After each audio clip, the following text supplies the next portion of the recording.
Catherine. Good day, you two. It's nice to see you here at this festive time. So, got any jobs for us? I'm afraid I'd struggle to find you any commissions in the near future. With the arrival of the Windblume Festival, the only task most Mondstadters are busy with is preparing gifts for their loved ones, but it's customary to do this oneself without assistance. Think of this period as the off-season for the Mondstadt branch of the Adventurers Guild. Spring is here, love is in the air, and everyone wants to relax and enjoy themselves. Even the cats at the tavern next door have been getting lovey-dovey with one another recently. Ew. Gross. You know that feeling you get when you burst out the doors after a nice nap, hoping to make it to the store before the limited edition drinks sell out, only to get there just in time to see the last 2 glasses snatched away right from under your nose by a couple of pesky lovebirds? That's what this feels like.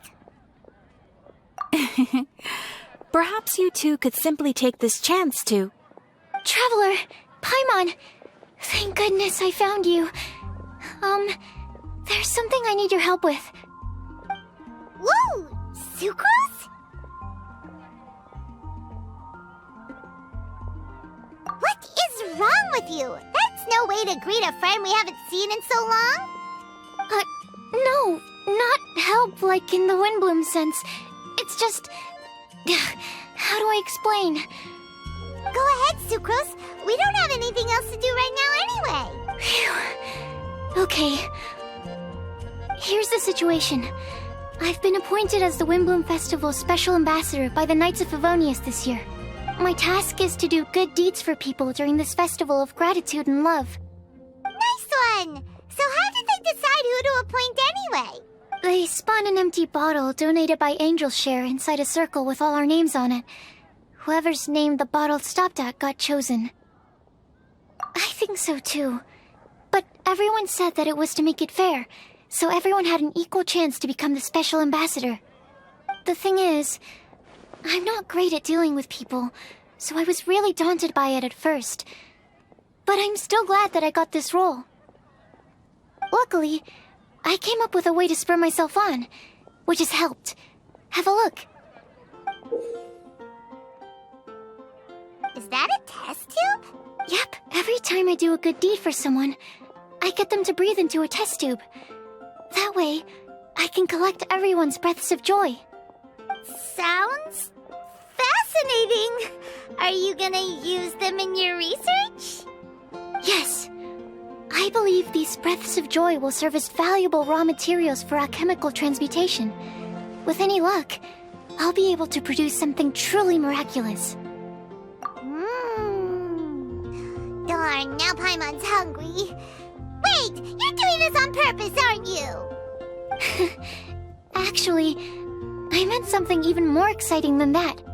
I can't say for sure until I have more test results to confirm my hypothesis, though. Alchemists mustn't make claims they can't live up to. Anyway, I'm still missing one final breath of joy. Oh, is that all you need help with? That's easy. Just treat Paimon to a sweet madame, then you'll get your last breath of joy. Hey, come on! Paimon's doing her best to help, okay? So, does it need to be more like official or ceremonious or something? No, joy isn't measured in those terms at all. Let me put it this way. Have you ever planted a fruit seed and cared for it while it grows? In the same way that those tender, sweet fruits are the product of your time and effort, the amount of joy derived from an experience is positively correlated to the degree of hardship overcome during it.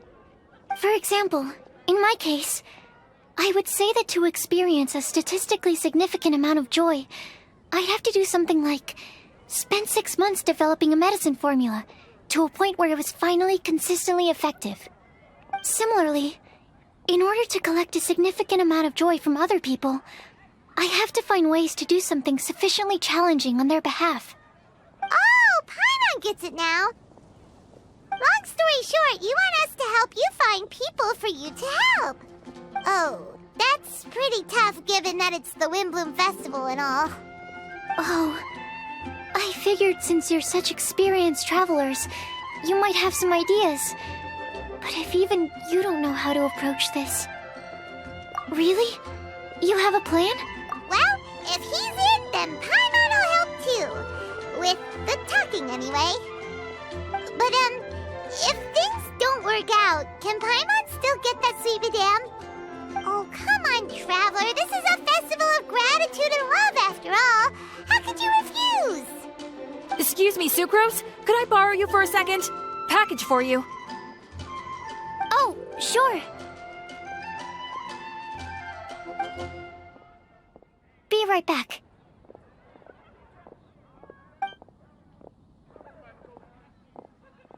Wait! Is that who Paimon thinks it is? That's Kale, right? When did she arrive at Mondstadt? Let's go say hi!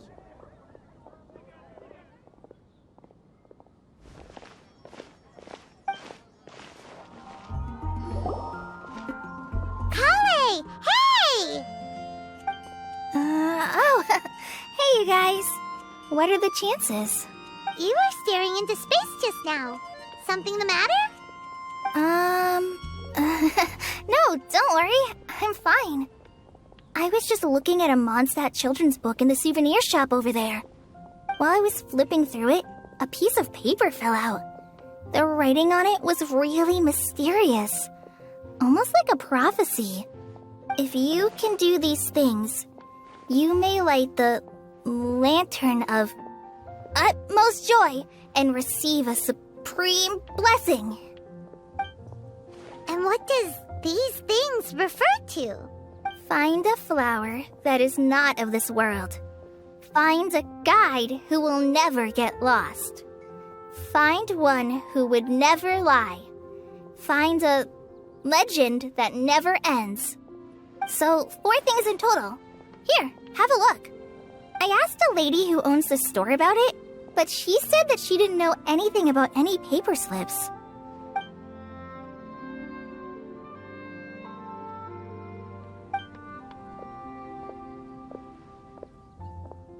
Hi there.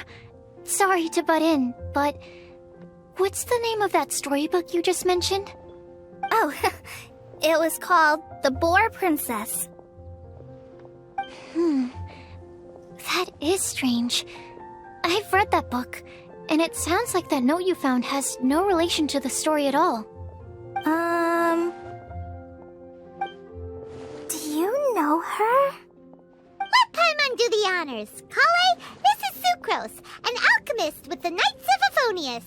And Sucrose, meet Kale. She's a trainee forest ranger from Sumeru's Avidia Forest.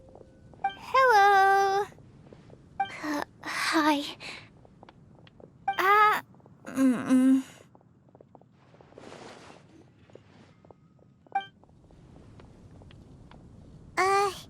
This is getting awkward fast. They're both so shy. So, Sucrose, what are your thoughts on this prophecy? Could it be real? Without having done any research, I couldn't comment definitively. But if you want my subjective opinion, I don't think that it's a nasty prank or anything. The only people who read children's books are those with a childlike wonder and imagination. Or children, of course. I'm sure that whoever put this prophecy there would understand that.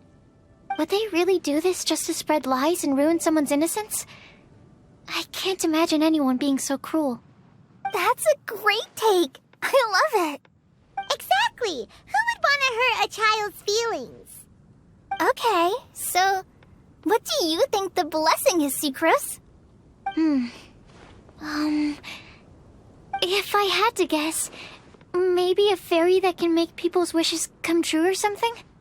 I haven't read many fairy tales, so this is pure speculation. With no other information on hand or prior research to compare against, I'm afraid it might not even be worth considering. Wow! Her guesswork is really good, though. I want to pick her brain some more. But Will she find it annoying if I keep asking her questions? We've only just met after all. What's the best thing to say to someone you're meeting for the first time? Well, yes. I mean, if possible. Then, what would you wish for, Kale? I'd wish for a better personality. Uh-huh. Huh? You can't waste it on that. You've got a great personality already. That's very kind of you. But if you know me like I do... Kale! I know that voice! It's...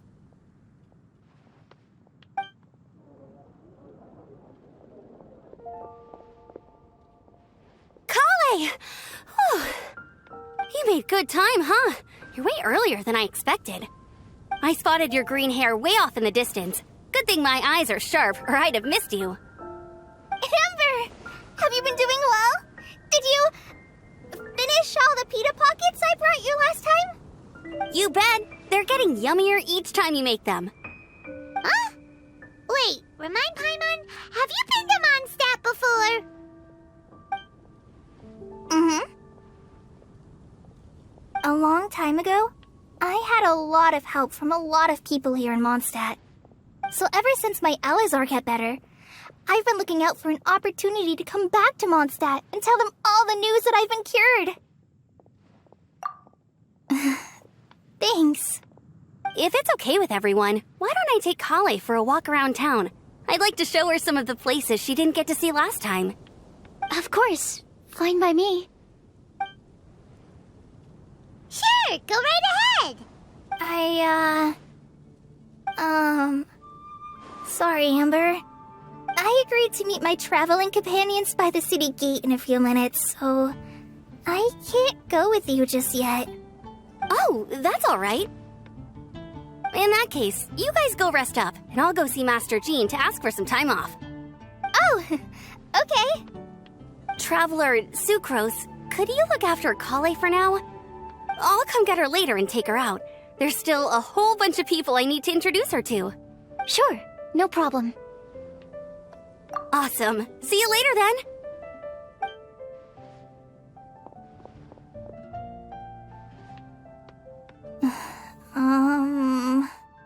You all right there, Kale? You look kinda disappointed. I'm sorry. I'm just feeling a little shy today. Don't worry about me. Amber wants to introduce me to more of her friends. Am I gonna be able to cope? I've only met Sucrose so far, and I'm already struggling to make conversation. I wish I had a little more self-confidence. Then I'd find it much easier to make friends with people. It's nearly time! Let's go to the gate and see if they've arrived.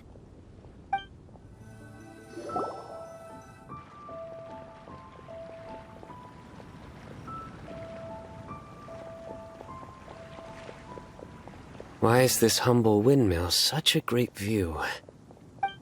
I mean, it's understandable. It must have been a long time since you last came to Mondstadt.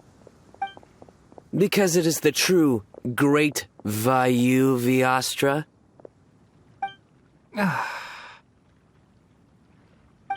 Oh, come on. Don't tell me you don't get it. View, Vayu, and also Mahamatra, Vayu Viastra? No? Kainari, Sino, over here! Whew, am I glad to see you.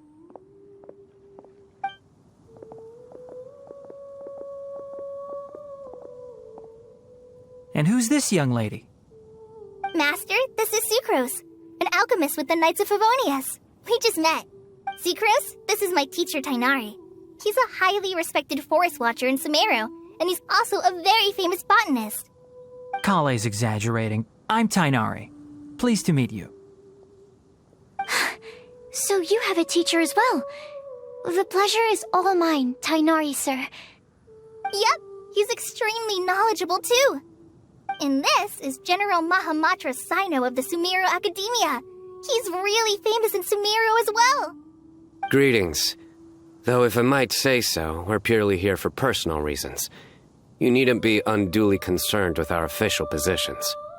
And Kale, there's no need to use my full title. Sino is fine.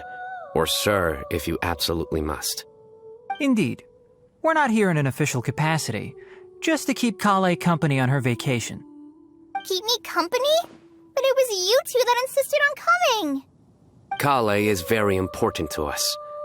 We felt obliged to ensure her safety on the long, treacherous journey to Mondstadt. But I've been here on my own loads of times before. What about your work, though? What if something bad happens while the General Mahamatra's away? There should be no issues. I have left my duties in the hands of my subordinates, and 2 especially reliable helpers. Oh, Sucrose. What were you saying about you having a teacher as well? I was just going to mention that I think we're in a somewhat similar situation. I'm an assistant to Mr. Albedo, Mondstadt's genius alchemist. Oh, please, Sucrose. Genius is an unnecessary epithet. It will serve only to leave an exaggerated impression of me in the minds of our guests. Mr. Albedo, but it is an objective truth. Hey, Albedo's here too! Great! The more the merrier!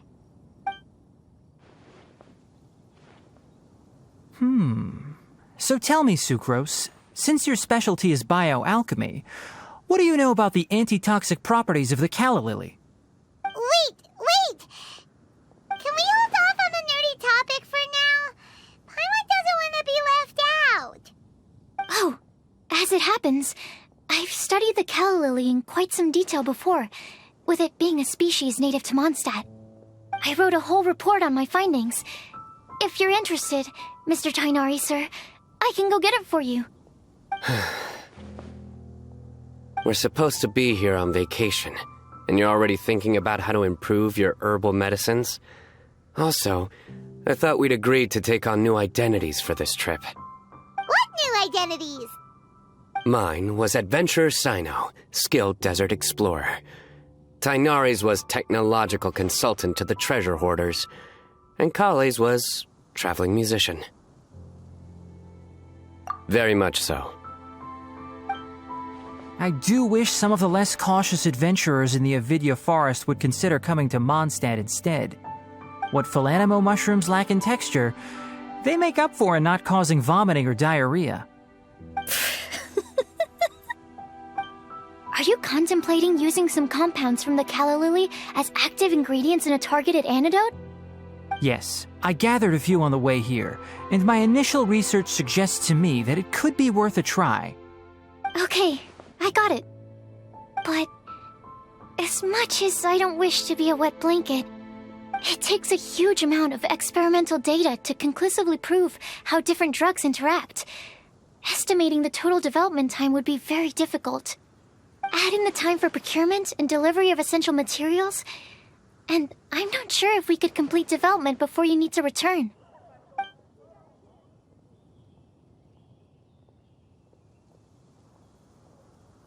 Then please, allow me to help. Mr. Albedo! Apologies for my tardy entrance in the present discussion. I understand you're looking to make an antidote for poisonous fungi, correct? If you happen to have some samples with you, or relevant documentation on hand, perhaps you might give me the chance to review them later. But before that, I invite the 3 of you to look at this. Food and lodging arrangements? Were you quietly writing this up the whole time? Paimon didn't even notice! Hardly.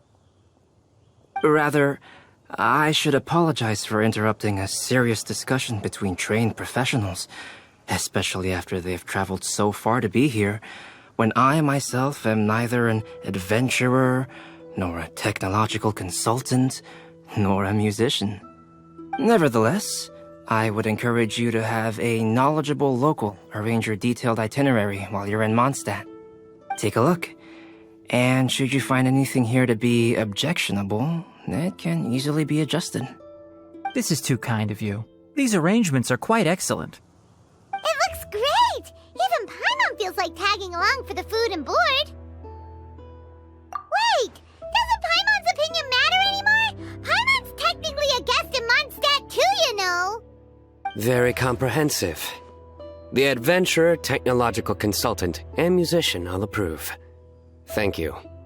Just one thing. We'd like the chance to cook as well. Why don't we change the group dinner to a camping and cooking trip? I'll help pitch the tents.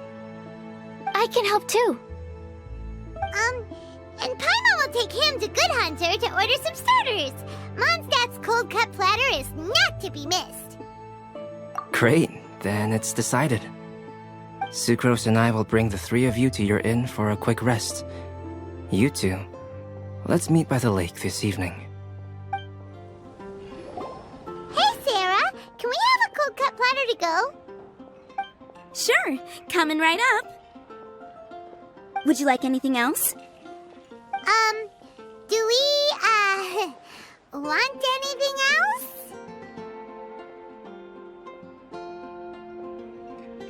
Yay! So you do remember after all! You're just the best! Paimon will give you the sweet flower from that sweet madame as a windblume. No need to worry about that! Paimon can make room for good food. All right, just a moment. Oh, that was great. If that was a windblume treat, then Paimon wishes it could be the Windblume Festival every day. All right, looks like we're all here. Not at all. We just came early to set everything up, since we happen to be free today. Kali put up the tent so quickly, but still managed to tie very sturdy knots. You can really tell that she's a professional. I didn't do much apart from passing materials around. Thanks. It's all thanks to Master and Sino. They taught me everything I know. What can I say? For a skilled adventurer, this is just another day on the job. Are you quite finished? Or were you going to sing each other's praises till the moon rises? Come on, let's all sit down.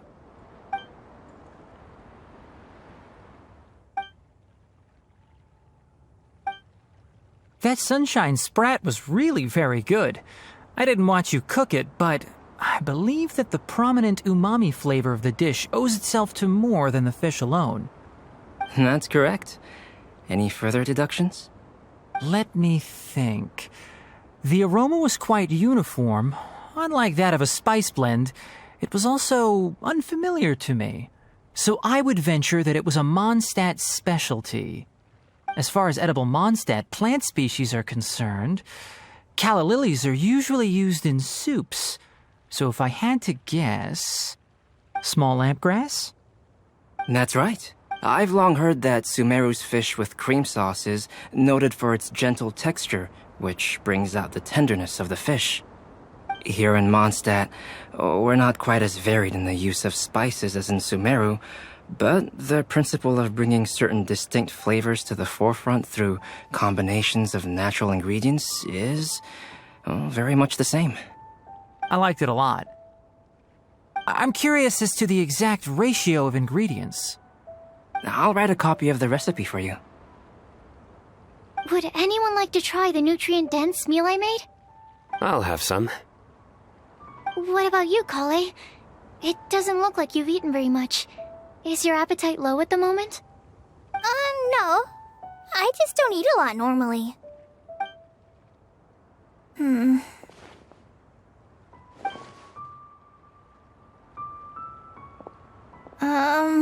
Sorry. I didn't mean to make things awkward. Tainari. While we were on the road, we spotted something white, walking on two legs. Was that Paimon? Which day was this? Just after passing through Stonegate. Sino, are you sure your eyes were working that day. Or maybe your hood was blocking your vision. Paimon always flies. There's no way she'd ever walk. Is that right? I thought that you'd made me snacked on too many local ground nuts.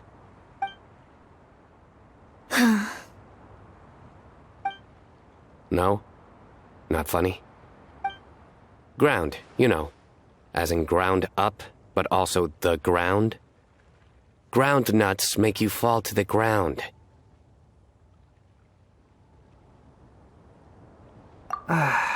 Think of this as part of the process of getting to know Sino. On the bright side, these jokes show that he thinks of you as his friends. Still, we could test the hypothesis. What hypothesis? That plant species indigenous to Mondstadt may have an effect on the motor functions of flying lifeforms. Hey! Paimon's not your test subject!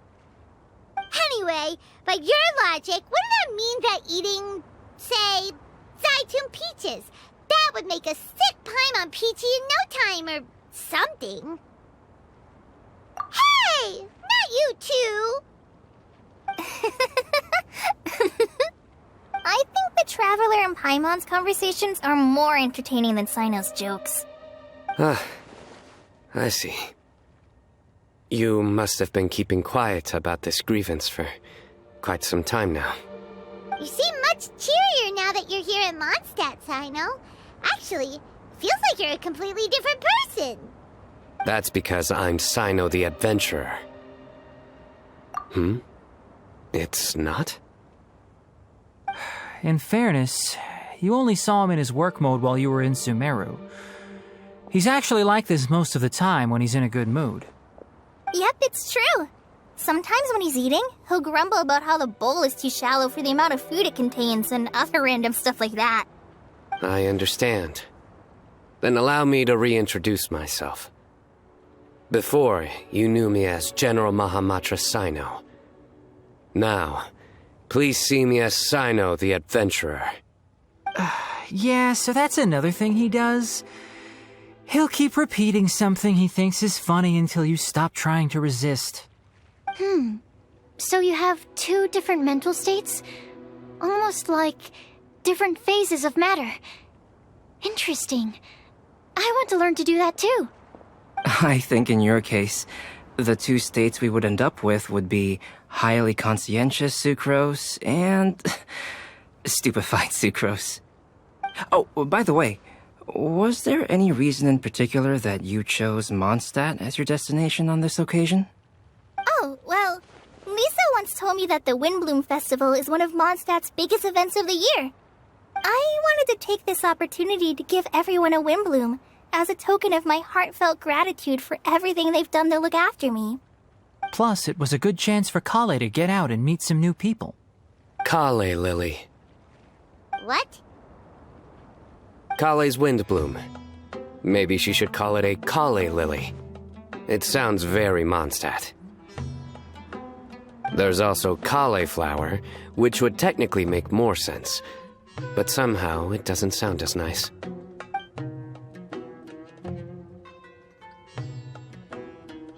Moving swiftly on. Wow, he just completely ignored the joke and carried on the conversation. Guess sometimes that's the only way forward. Sumeru's been through some major changes recently, and things at work have only just started to calm down. I don't get many opportunities to take a vacation, and this was a chance to join Kale on her trip while also learning a few things about Mondstadt's flora and fauna that I'll be able to pass on to my peers and students on my return. Two birds with one stone. How about you, Sino? I came to ensure Kale's safety. That's just an excuse. Plain and simple. Also, there's the matter of a Genius Invocation TCG custom-made card back. Aha! So you did have an ulterior motive. Have you all played Genius Invocation TCG before? And that is why I am proud to call you my friend. When I first began contemplating getting a new card back, I asked around before eventually deciding to ask the legendary Mr. Calx for guidance. A friend of mine, Sawada, whom I played cards with on occasion, had been to Inazuma for the Irodori festival. He told me that Calx was a Mondstatter, so I should try my luck there. Calx? Isn't that... You mean, he's a friend of yours? I see. So, you came to Mondstadt in search of Calx. No, that is inaccurate. I came here principally to protect Kale. You most certainly did not. Kale's been here on the quiet numerous times, and this is the first time you felt the need to join. Not only me, same applies to you too, doesn't it? If my writer friend were here now, I'm sure he would describe this curious coincidence as having the makings of a good story. It's always a pleasure to meet a fan. Oh, here it comes. Wait, you mean you're Mr. Calx? Having my new friends address me by my pen name feels somewhat unusual. Please, just call me Albedo. Huh. So you're Calx. Sino's been talking about you non-stop recently. He's intent on getting you to design a bespoke card back for him. You didn't have to say all that. I don't usually take private commissions, but I believe that we are friends now, all of us. Our conversations have been deep and interesting, and Sino, your passion for this game is indeed one of a kind. I can see it in your eyes. Obviously. And given that you've come all this way from Sumeru to see me, I'd be quite honored to take this commission. Wow, your teacher's so nice. I feel the same about yours. Well, they definitely have different personalities, but they're similar when it comes to their character.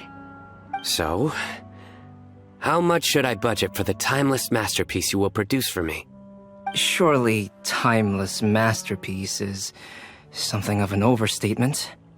Any artwork fit to appear on the reverse of my card decks is by definition a timeless masterpiece, even if I do say so myself.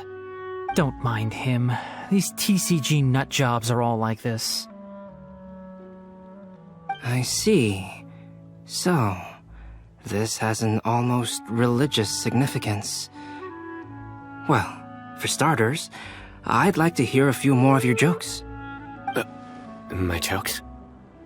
You like them? I do. Really? I didn't see you laughing. Yeah, well, the joke's ability to induce laughter is a separate matter, but I certainly find them fun. If I might interrupt, does anyone else smell something strange? My nutritional meal! Will it be okay? Should we go over and take a look too?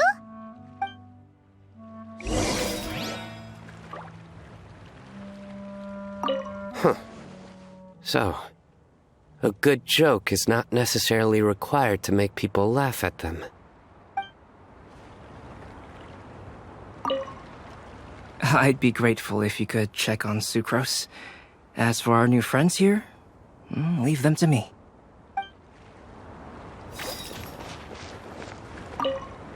Well, Albedo and Sucrose were delightful, but this was still an exhausting meal.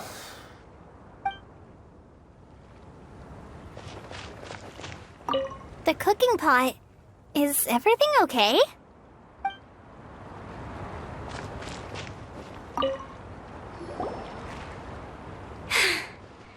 Only the base is burned. We can still use the cooking pot. It just needs a bit of a wash. Good thing Tainari's nose is so sharp. Has he been in this kind of situation a lot before? I know, it's just... I'm sorry to disappoint Sino. I guess we'll have to do this again another day. Oh, yes. I'm not sure if you've noticed. Kale seems a little... depressed. I noticed she was in a low mood when everyone was talking. Remember that note she received? I was just thinking. I want to try solving this riddle and giving Kali the chance to accept the blessing. Oh, yeah! She's someone who needs your help. Exactly. Maybe she'll be willing to breathe into my test tube. But anyway, that can wait. As much as I'd like to make progress in my research, I'd prefer to see her smile. All right, we'll help out too. You will?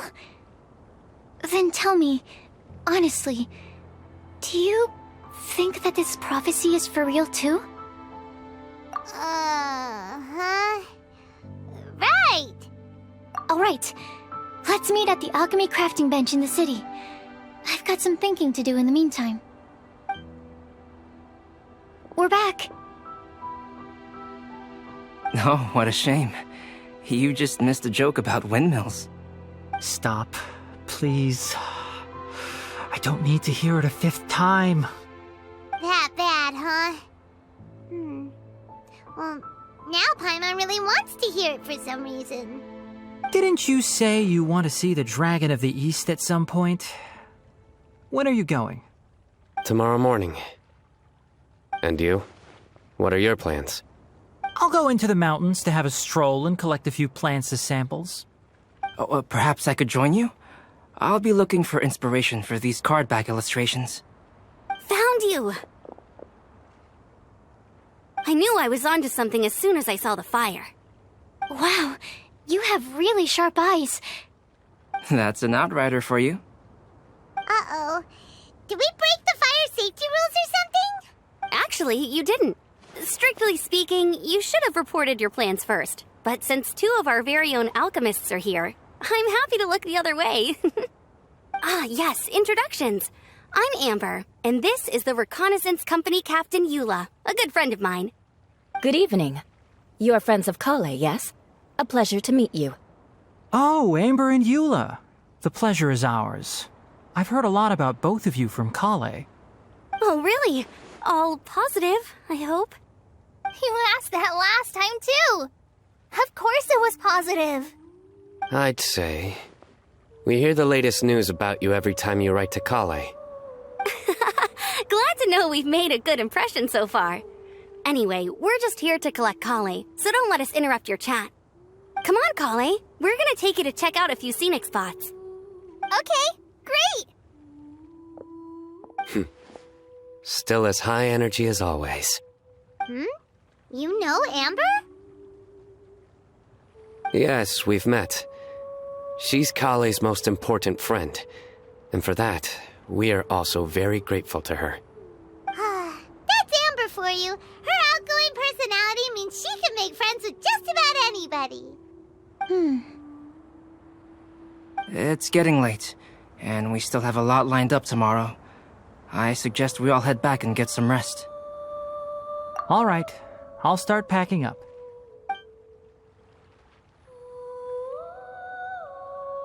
You're gonna get the tone-deaf bard to check out that note, aren't you? Guess Paimon knows you pretty well, huh? Knowing him, he should be hitting the taverns around this time.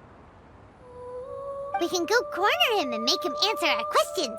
Let's move!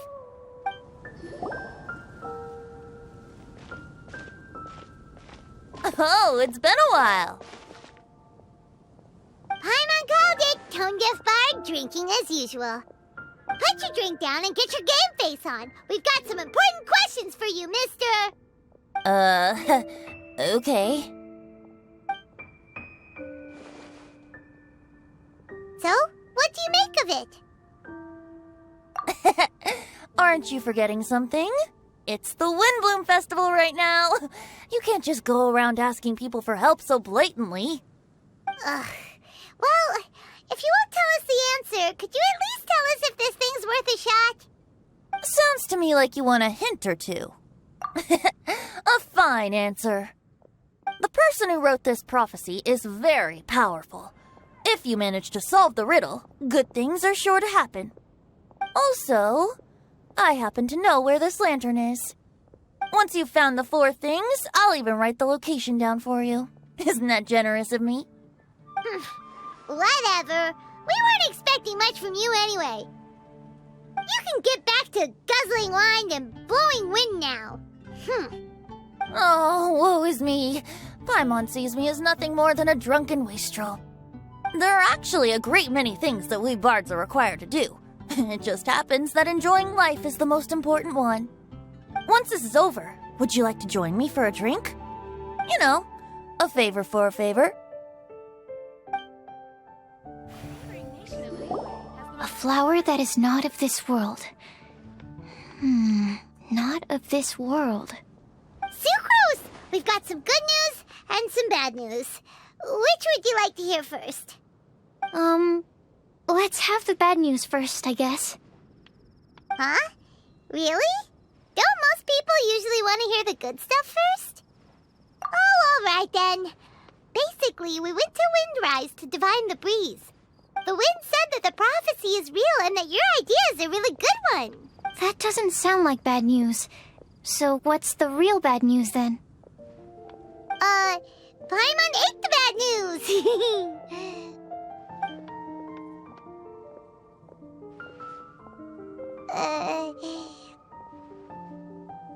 Blame Sino! If it's not funny, then it's his fault!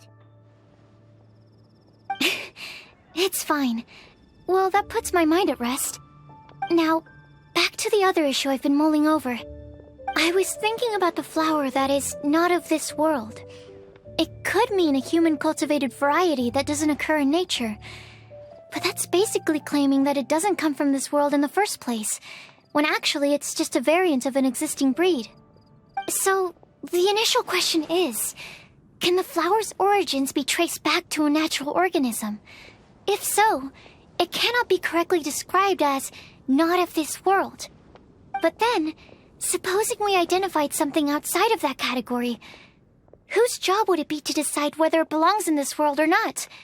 Then the question becomes, do of this world and from this world mean the same thing? Or is it deeper than that? Whoa, slow down! Paimon's head is already starting to spin!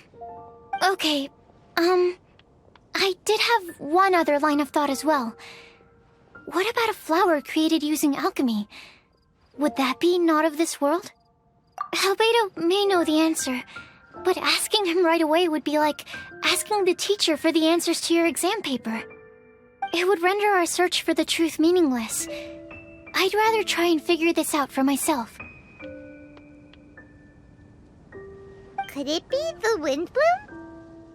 Oh, now that you mention it, that's definitely a possibility. The windblume doesn't refer to a specific flower. Everyone defines what it means for themselves. In which case, the windblume doesn't exist in reality. This does seem like a promising direction. I've made a note. Okay, I better go read up on this. Yay! Paimon was actually useful this time! Guess we have that sweet madame to thank, huh? I'll need some time to prepare. Could we meet up here in, say, 2 days' time? Sure thing! In the meantime, we'll also think about the other 3 riddles in the prophecy. But, since we're really going for this now, shouldn't we say something to Kale about it? I originally wanted to leave it as a surprise for her, and I also didn't want to get her hopes up over nothing.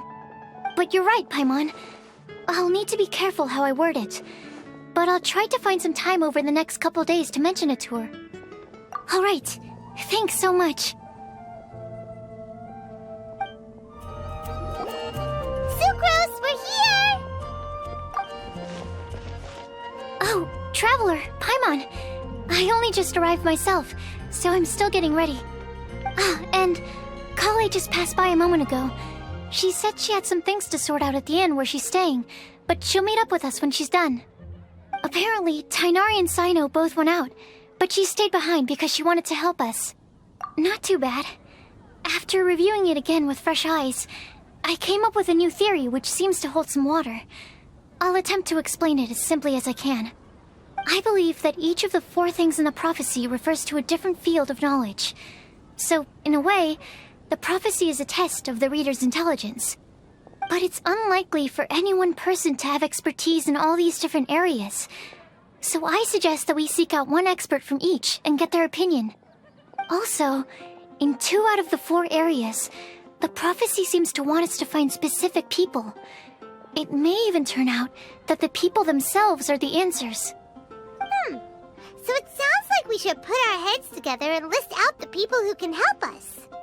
Exactly. I think we can go through each riddle in turn and generate 4 groups of names to match the 4 questions.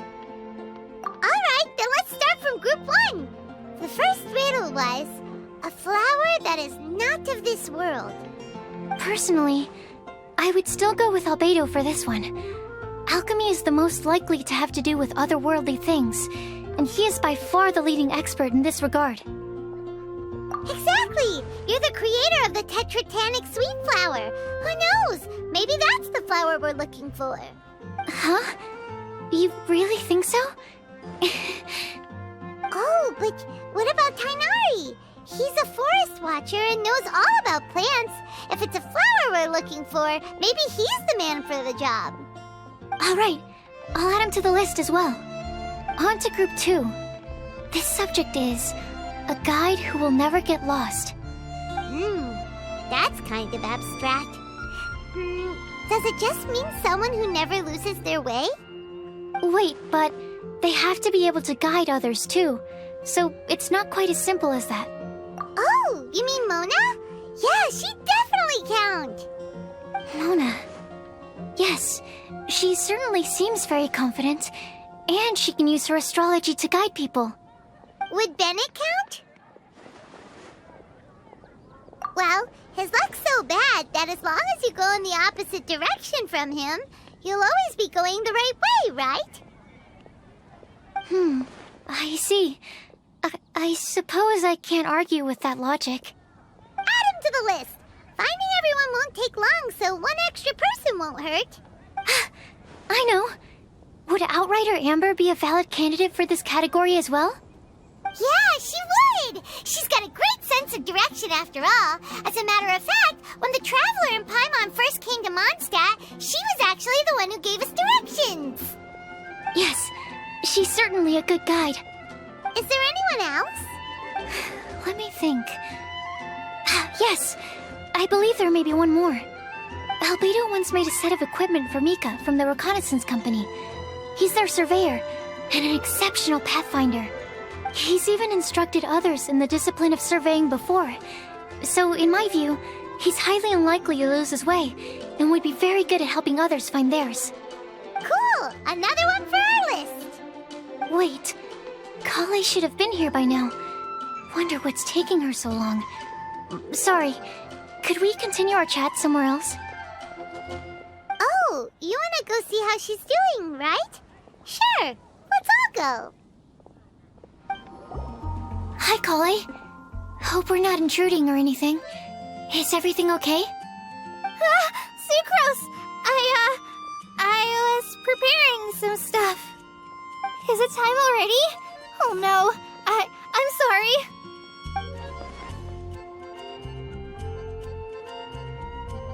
Don't worry. The Traveler and I only just met up. We were just worried that you might get lost along the way, so we thought that we'd come get you. Thank you. I'm ready to join you now. How's that thing going?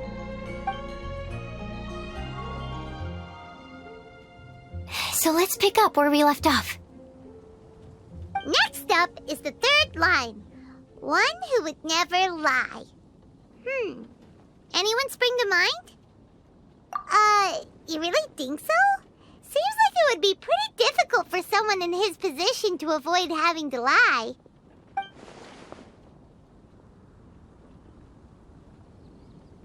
Then what about Kaya? He's the cavalry captain and a rather popular figure, but... You think there's something fishy about him too, huh? Yeah, he's definitely a sneaky one. Bet he lies all the time. I can't help but agree with you there. There's the tone-deaf bard. But on second thought, he wouldn't qualify either. He talks way too much nonsense. Is there anyone else we're missing? Acting Grandmaster Jean? She has a good name in that regard, but from what I know, she sometimes covers up the truth out of concern for those around her. For example, when Lisa loses track of time in the library and misses her patrol shift, Jean will come up with some excuse, like Lisa's ill today. Also, she sometimes makes up stories to get Klee to behave, like the one about the big monster that comes to catch naughty kids who don't go to bed on time. Do you think that rules her out? White lies are still lies, but do we really have to reject her because of some harmless fibs? It's not like she had evil intentions. No, we're the ones being strict. Rosaria doesn't strike me as the type of person to lie. Oh, Kale, you probably haven't met her yet, have you? She's a sister from the church who looks, a little scary and not very sociable. She stopped by the alchemy bench once, a long time ago, and asked me about Albedo. I thought maybe she was trying to find him, for work or something.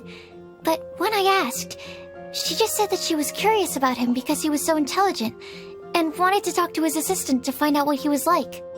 A lot of people might have given a more tactful justification, but I could see in her face that she wasn't trying to hide anything. She was just very direct and straightforward.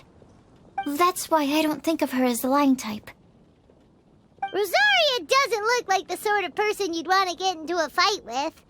Maybe she just fights her way out of situations that some people might lie to get out of. I can definitely see that. I've also heard the other sisters say that Rosaria doesn't even make excuses when she skips choir. She just doesn't show up. She's a tough cookie, huh? Let's put her name down. In that case, I think Sinal fits in this list too. True. Lying's probably more trouble than it's worth for someone like him. Kinda like with Rosaria. Oh, and Paimon also nominates Razor. Bet he couldn't lie to save his life. I've also got someone else in mind. Noelle, the trainee knight.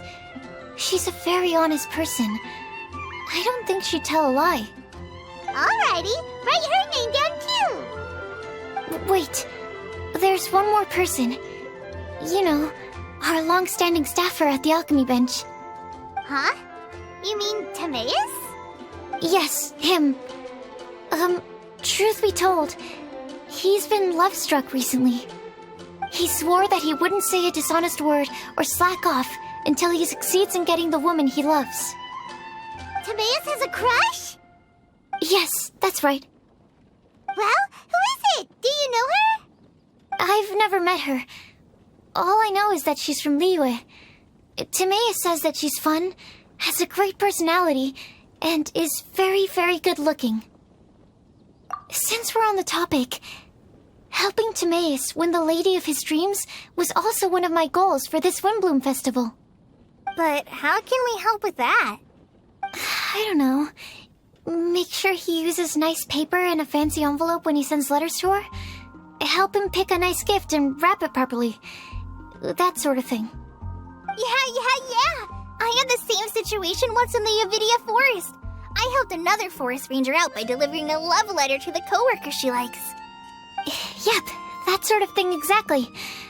Oh, also, I helped him with some of the groundwork for one of his research projects. He must have appreciated it, because he gave me a refrigeration device that he's been developing as a thank you gift. Is it any good?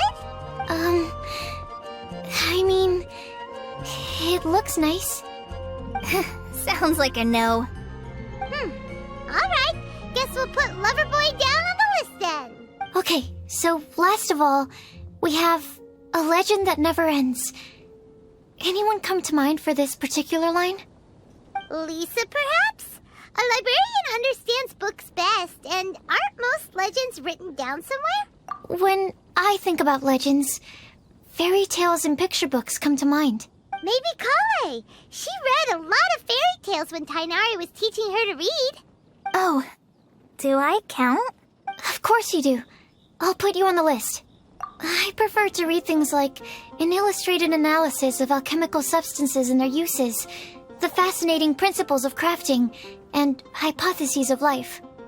Point taken. Paimon didn't quite understand any of those. Klee might be a good choice.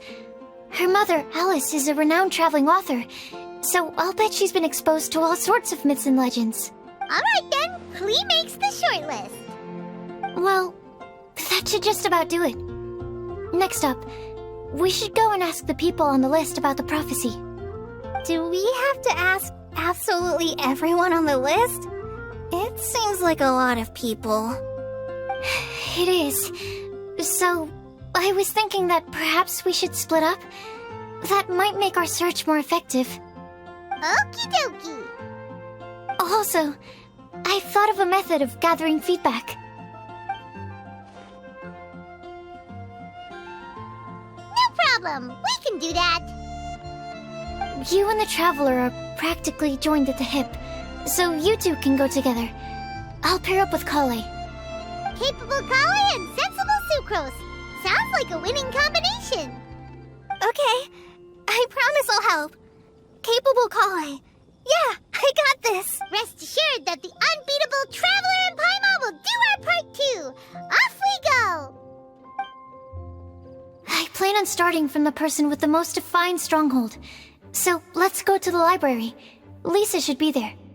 Stronghold. That's an, interesting word to use. Maybe den? No, that's even worse. How about lair? Here we are, Lisa's lair. Oh no, that was a bad word choice. And now Sucrose is using it. It's all my fault. Lisa, might I ask if... Huh?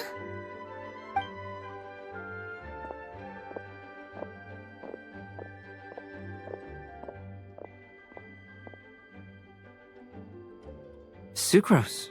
Kale. What are you doing here? I can only sucrose that they were Kale-ing on someone. At least that's as far as I know. Oh, please, just stop it with these puns. I beg you. Are you trying to win worldwide fame for unfunny jokes? Is Lisa not here at the moment? Surprising, isn't it? She went out. I'm afraid it's just us here looking for information. Except me. I'm not here for information. Like you, I came here for an abortive search for the librarian, who is also my academia senior. Oh, so you studied in the same darshan as Lisa? That's right. Her mentor in Sumeru was also my benefactor. We were both Spontamod students. Wow, that's cool. But wait, we're getting sidetracked. We came here to look for some information. Kale and I are investigating a prophecy, and we were hoping you all might be able to help. Oh? What sort of prophecy?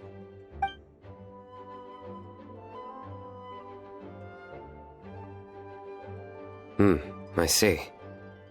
You want to ask them about the flower that is not of this world, and me about the one who would never lie. But there's no rush. You don't need to answer right away. We're just here to tell you about the situation. You can take your time to think it over and submit any thoughts you have in written form to the Sucrose mailbox. The Sucrose mailbox? Yep. I was thinking about it on the way. And although they seem like trick questions, there's a lot to mull over once you get down to the details. A quick answer off the top of your head might not go into enough depth. So, I decided to place a mailbox next to the alchemy crafting table. Everyone can submit their written answers there when they're ready. We don't have to call it the Sucrose mailbox, though. It could just as well be called the Sucrose and Kale mailbox. Or even the Sucrose, Kale, Traveler, and Paimon mailbox. I think in this case, we can just go with your quick answer off the top of your head. Sounds like a good solution. Certainly more reliable than verbal discussion alone. Agreed. Certainly when it comes to discerning whether someone is a liar or not, you cannot simply take them at their word. Understood. Once we've had a look into it, we'll place our replies into your mailbox. Thank you all so much. Okay, let's tick them off the list and carry on working our way down. Already done.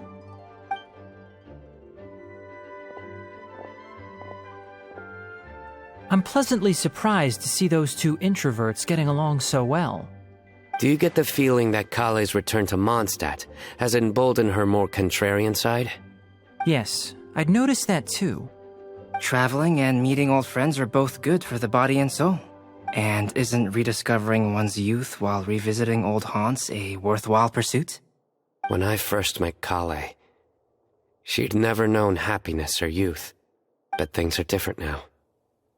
Her Elazar being cured was a huge milestone in her life. Kale is a very sensitive and introverted child. I'm sure you must have noticed that too, Albedo. From the time she's been in my care, I've observed that she's actually a very lively character by nature. But she had a very rough start in life, and it changed her. So, might I assume that your respective claims of looking for plants and artists in Mondstadt were just pretexts? I wouldn't say that. Both Kale and Genius Invocation TCG are very important to me. Would it really kill you to just say yes in this situation? Fine. Yes, we came out of concern for Kale. She's been back to Mondstadt of her own accord several times, but it has led to no significant improvement in her mood. Well, it won't hurt to give her some more time. I believe that Sucrose might be able to help her. Sounds like an extension of your own self-confidence as her teacher. You could say that. In a similar vein, I've heard that Sumeru scholars often build their social relationships based on their academic ones. Is that true? I suppose it might look like that from your perspective. Sumeru society is something of a special case. The reason it is known as the City of Learning is because all of its resources are in some way linked to academia. As such, academic resources equate to social capital. It is not unheard of, for example, for people to build a family in order to pursue further studies. But the relationship between the three of us is not an academic one turned social. We've never even worked on a paper together for starters. Oh, so the academic paper is the nexus of the academic family. Interesting. I would think of us more as siblings. An equal and pure relationship, unaffected by academic considerations. As much as I'd prefer not to admit it, that statement is not inaccurate. I can understand that position. I have a younger sister myself, and it's only natural for me to be protective of her. What you describe fits the idea of a city of learning, as I imagine it. The family is where all social relationships intersect. As such, a family founded on common goals may actually be more stable. By the way, who's the eldest between you? Let's not go down this rabbit hole, please. In terms of age, I'm the eldest, of course. He just doesn't want to admit it. But your mental age is younger than that. I dare say even by enough to be the youngest sibling. Perhaps I could bring Kale into this happy family to be your elder sister. No. You will never see me admit to being the youngest sibling. Except perhaps as a last-ditch effort to turn the tables in a game of cards.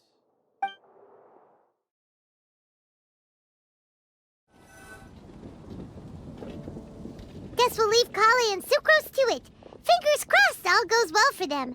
Now then, where should we go first? Let's try our luck at the bulletin board, shall we? A lot of people tend to show up there at some point in the day. Maybe we'll get lucky.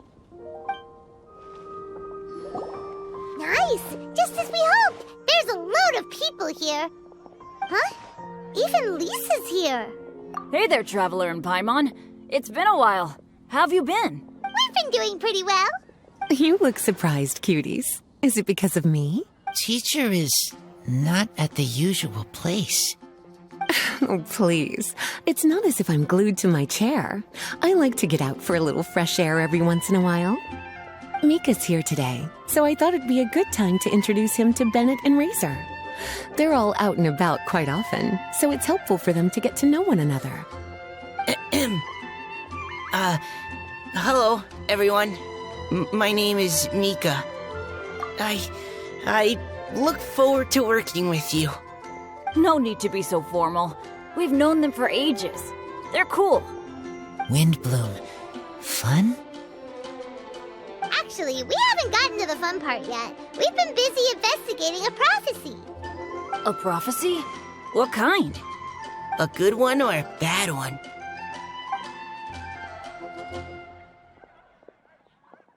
Gosh, that all sounds quite fascinating.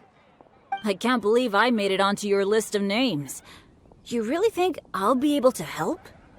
Believe in yourself. Right. Believe in yourself. You're a first-rate adventurer, Bennett. Okay, then in that case, I'll step up and present my thoughts on the matter. Except I forgot I'm not really good at organizing my thoughts. Oops. Oh, there's no need to tell us all of your thoughts right here and now. Sucrose said she'll put a mailbox next to the crafting bench, so you can just write down your thoughts when they come to you, and drop them there. A meticulous and efficient plan. Yep, that sounds like Sucrose. I will think also. Give me some time. You still have other people on your list that you need to go see, right? We should leave you to it. Don't worry about us. We'll drop off our letters at the mailbox as soon as we're done. Okay, bye for now. Let's head over to Star Snatch Cliff next. Maybe we'll be able to find some people there. And even if we don't find any familiar faces, you can see really far from up at the top. Maybe we can find people that way. Oh, you're working so hard. Do be sure to get some rest when you can. If you get tired, you know you're always welcome to visit me for a break and a cup of tea.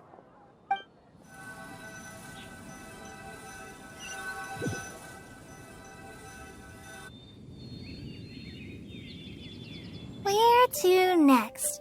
Let me check my notes. Huh, this way. Got it. Kale, please follow me.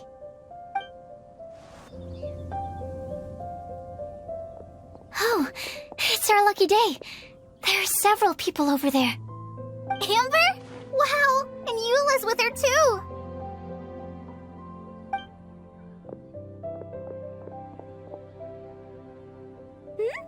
Oh, it's Sucrose! And Klee also spies the girl with the long scarf. Kale, we were just talking about you. Ah, right, I don't think you've been introduced to Noelle before. Kale, this is Noelle, maid of the Knights of Favonius. Nice to meet you, Kale. I missed you the last few times you were in Mondstadt, so I'm glad to finally meet you in person. Oh, nice to meet you too, Noelle. My name is Kale. But you already knew that. Relax, you two. There's no need to be so courteous. We're not on some kind of diplomatic mission here. Klee, what are you doing here? Are you planning to blast some fish? Nope. Klee's on patrol with the other knights. Huh. Now that you mention it, it looks like everyone here's a Knight of Favonius except for Kale and me. I'd heard that there was a very young knight in the ranks, but it's still a surprise to see with my own eyes. Kale, what do you do? I'm a trainee forest ranger in the Avidia Forest. Trainee? It means I'm not officially a fully qualified forest watcher yet. I'm still learning. Oh, you're just like me. I'm still working towards becoming a fully qualified knight. Technically, though the distinction is hardly relevant right now. This isn't a very formal patrol. We're just chatting. Don't panic, Kale. Just pick a topic and join the conversation. Don't panic. Whatever you do, don't panic. It's just Amber and her friends. There's no need to be nervous.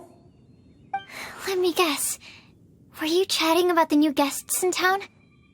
Yup. A few folks from Sumeru have come to visit, so we're brainstorming a few nice surprises for them. Amber!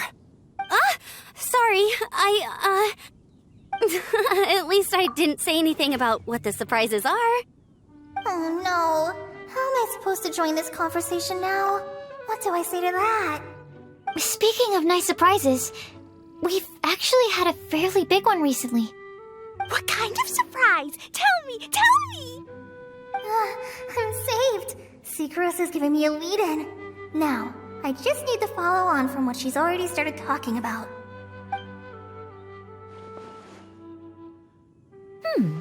What an interesting prophecy. I have no idea what the answers could be, though. So essentially, you're gathering information to help you solve the riddles, correct? I'll do my best to help. Thank you so much, Eula. Anytime. There's no need to answer right away.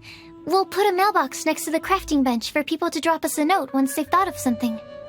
I'll drop something in there for sure. Nice idea. I think we can all commit to writing a note. We'll see what we can come up with. Yep, don't worry. You can count on us. But we do have to finish our patrol first. What route are you taking today? We started in the Stormbearer Mountains and will end at the city gates. You'd be very welcome to join us, but it sounds like you're pretty busy with all this. No. There's always next time. We'll join up with you after we're done working through this prophecy.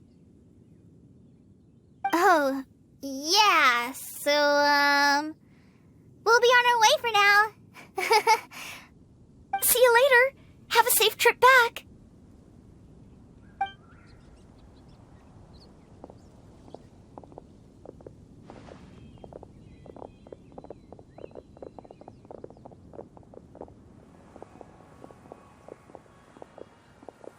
Are you okay, Kale?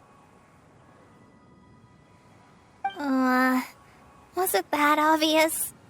No, not at all. It just looked like you had something on your mind.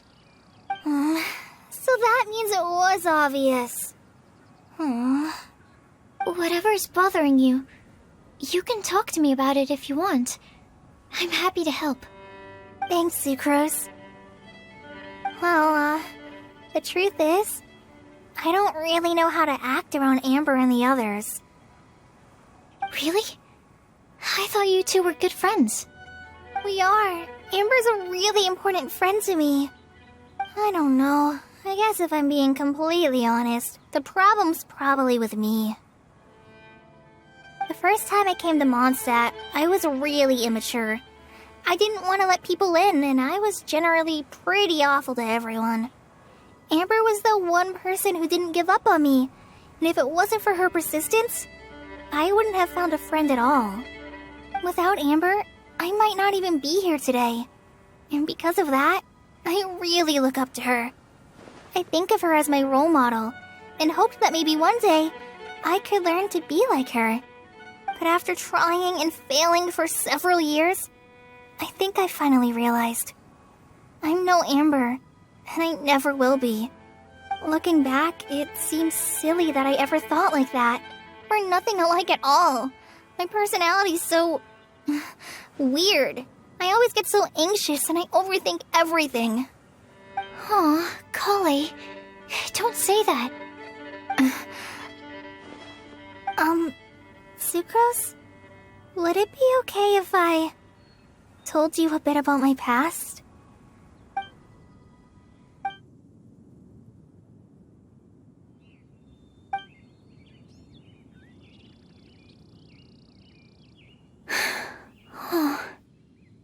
I already knew bits and pieces about her, but still, why did she have to go through all that? I'm sorry. We've only just met and I'm already dumping all of this on you. This is why I get so frustrated at myself. I'm always doing this. I get into a spiral of self-doubt, and then I end up having to find somewhere to vent it all out. No, it's fine. I'm really glad that you're willing to tell me all this. People don't open up about their deepest feelings unless they really trust the other person. Don't you think? At least, I think it's kind of an honor. And, I mean, you've probably noticed by now, but I don't have the best social skills either. I always just end up talking about the things I'm interested in, and going on and on. But even so, you still listen to me when I talk my head off about alchemy. It's a relief to listen to you talking about yourself for once. If you hadn't told me all of those things, I never would have guessed that you struggle so much. Honestly, I feel like we're very similar people. Really? Yeah. Everyone has their own problems to deal with. I certainly do. All the feelings that you talked about just now, I totally get it. It takes so much more effort for us introverts to fit into a crowd. When you were saying about how you try to think about what to say in advance, and you're constantly terrified of saying the wrong thing and making things awkward, I relate to that so much. Oh, and also that part about studying under a genius. In fact, before meeting you, I'd never met anyone who seemed so similar to myself. Oh. I'm not very good at giving words of comfort or anything, and I'm not gonna tell you to just get over it or stop worrying about it. How about we just sit here for a little while? We don't have to force a conversation if we can't think of anything. We can just sit here together. Sucrose has stopped talking, but for some reason, this doesn't feel awkward at all. Maybe she's right, and we're more similar than I realized. In Sumeru, I always like to find a quiet place to just sit and watch the scenery, but it's always by myself. I never thought there'd be a day when I could do this with someone else by my side. Mondstadt's breeze is so gentle and soft. Hey, Kale. See that cloud over there? Doesn't it look like one of my test tubes? I don't think so. Sorry. Then maybe we're not quite on the same wavelength on everything. At least, not when it comes to looking at clouds in the sky. Thank you, Sucrose. I feel much better after talking to you. Yeah, it helps a lot, doesn't it? I also vent to my flasks sometimes. The next time we get the chance, I have to show you my Tetratanic Sweet Flower and my Tetratanic Windblume. Your Tetra... what? 2 of my favorite things I've made. They're really cool. I think you might like them. Oh, okay. Yeah, you'll definitely have to show them to me sometime. I brought some crackers with me. You want one? There's cheese flavor or tomato flavor. Sure. I'll try the cheese one. Aw, look! They're enjoying the scenery together. Shall we go play with them? No, it's fine. Let them sit for a while. We're not what Kale needs right now. She needs a new friend. Someone different who's never met her before. I don't get it. Is there a difference? There is. You'll understand once you're a little older, Klee. People can draw different kinds of strength from different kinds of friends. And right now, Kale needs someone that's just not the same old me.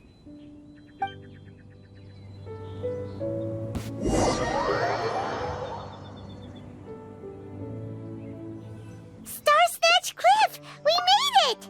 Paimon hopes we find someone we need here. Help! I beg you, please don't let go! Who's that yelling? Let's hurry and take a look.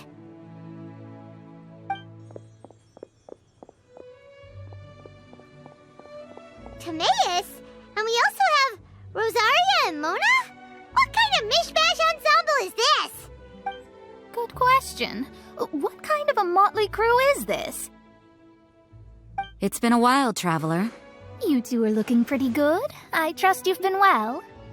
Yep, we're definitely faring a lot better than this poor guy on the ground. Hey, please don't rub salt in my wound. I really have been trying my best. Oh, you're one to talk. If this sister hadn't grabbed you in time, then you'd have been seriously hurt, if not dead. I know. I really am grateful, miss. I can't thank you enough. Don't mention it. Just lending a hand.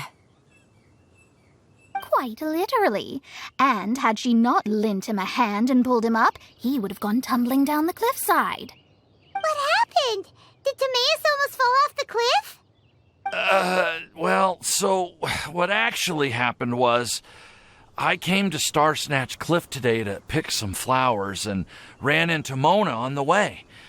She took a look at her scry glass and advised me to turn back because it would be dangerous. But you still came up here anyway? Well, yes, I did, because there's something I just had to do. Oh, I hardly think giving flowers to your crush is worth throwing one's life away for. It's rare to run into someone with a death wish in this area. I don't have a death wish. I just didn't think it would really come true. I mean, when Mona said it would be dangerous, I thought I'd be fine as long as I watched my step cautiously. I'm sorry, okay? I was wrong. I'm telling you, I'm just here chasing the love of my life. Love-struck Mondstadters is what the Windblume Festival's all about. Okay, that explains you. But why is Rosaria here? I was looking for a quiet place to escape the crowds. I wasn't planning on having to save a life along the way. So that's why the Scryglass just showed danger instead of fatal danger. Very funny. Anyway, Traveler and Paimon, what brings the two of you to Starsnatch Cliff? Just trying our luck. We've got a lot of people we need to see today, so we've been all over the place. Actually, you're some of the people we were looking for. Huh?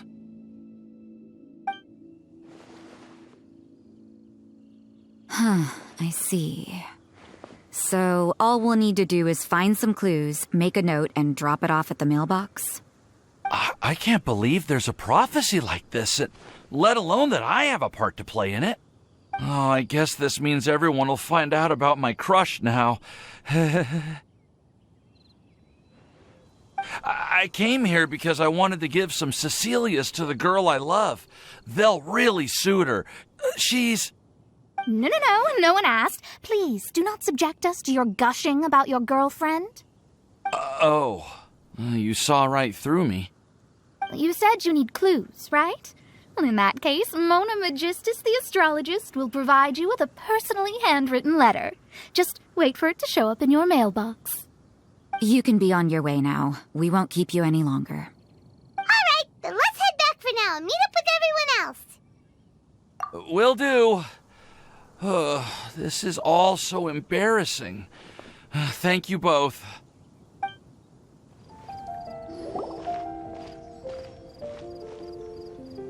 We're back! Oh, but it looks like you two beat us. Welcome back. Did everything go well? Yep, we managed to find and talk to everybody. We got back a little early, so we took some time just now to put the mailbox together. We got really lucky today. The vendors were feeling super generous, so we didn't even need to pay for the materials. It's just a shame that Kale got a splinter. Don't worry about me. I'm used to working in the rainforest. I get splinters all the time. I've already taken care of it. We've already wrapped up everything on our to-do list for today. So, all we need to do now is wait for everyone's letters to arrive. Traveler, Paimon, why don't you get some rest while I keep an eye on the mailbox? You're definitely your master's student, Sucrose. As long as you or Albedo are around, Paimon can relax and know that everything's taken care of. Stop. You're embarrassing me. Wait. Actually, there's one thing that still needs taking care of. Paimon's starving. Hey, I'll go with Sucrose to return the leftover materials to the vendors. You two, go get a proper meal. We can't have anyone going hungry. Yeah, now would be a good time for a break. Once everything is ready, let's meet up here again and collate all the information we've gathered. Sounds like a plan.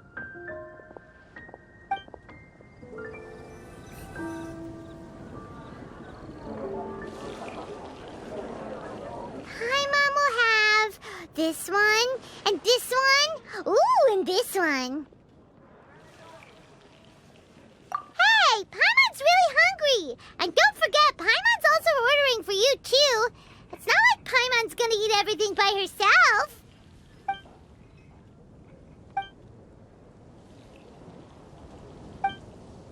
Ooh, Paimon is super full.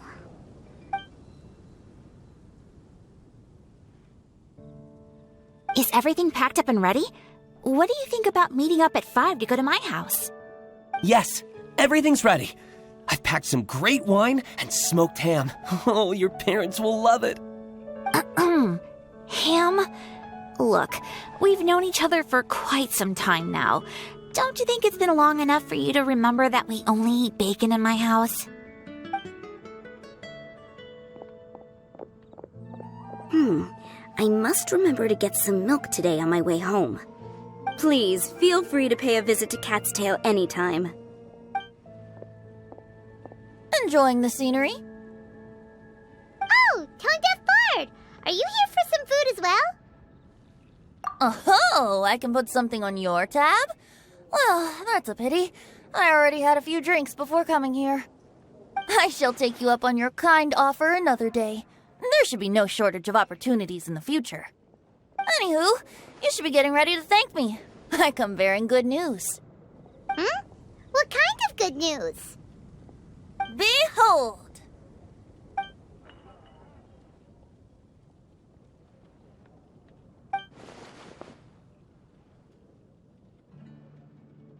What is it? It's what you need the most right now. The answer to the prophetic puzzle. Simply head to the location marked on the map and you'll find the lantern you've been looking for. However, if I were you, I wouldn't just go and reveal the secret right away. As you've seen, a lot of people have been laboring hard to uncover the answer. A secret is like a well-aged brew. The aroma from the bottle is sweetest when revealed in the company of friends. Then it's settled. I'll leave you to your business for now. Feel free to find me for a chat again once you're done working through the prophecy. Also, if you have some time, we could organize another fast-track love poem class. Oh, you're starting that up again? I sure am. Nobody else has signed up this year, though, so the duty to learn falls on you. Anyway, see you later. Venti always looks so relaxed whenever we run into him. Paimon can't help but be jealous. Excuse me, if you don't mind, could I chat with you for a moment? Oh? Who are you?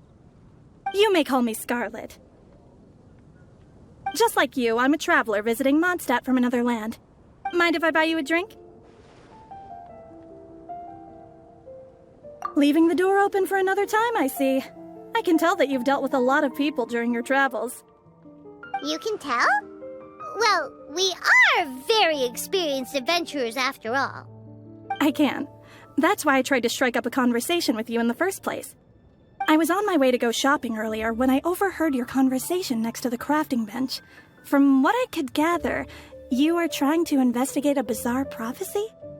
Yep, bizarre is definitely the word. Don't you think it sounds just like the kind of story that would happen in Mondstadt? Anyway, that's why I wanted to ask you a favor.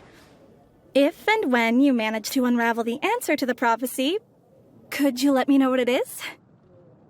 Not so much the prophecy itself, but Mondstadt as a nation. That's what I'm interested in. I was born in a distant land, but I have family and friends who once lived in Mondstadt for a long time. They said that it's a great place full of fairy tales and romance and recommended that I come for a visit. As it happens, someone I know has an anniversary coming up soon. So I figured this would be a good time to come here and see all the sights that she once saw. What do you think about Mondstadt so far? It certainly lives up to its name as the city of romance and freedom. We think so too. So, about the prophecy. Thank you. You're very friendly. It's been a real pleasure to meet you. I'll leave it to you then. Hope you continue to enjoy the city and have a wonderful day.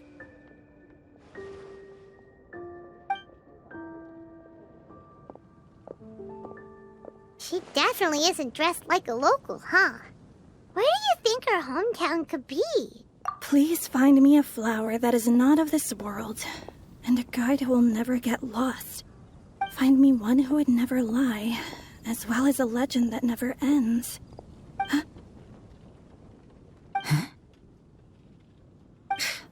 I never thought I'd have someone secretly following me, even in a free city like Mondstadt. Good day to you, miss.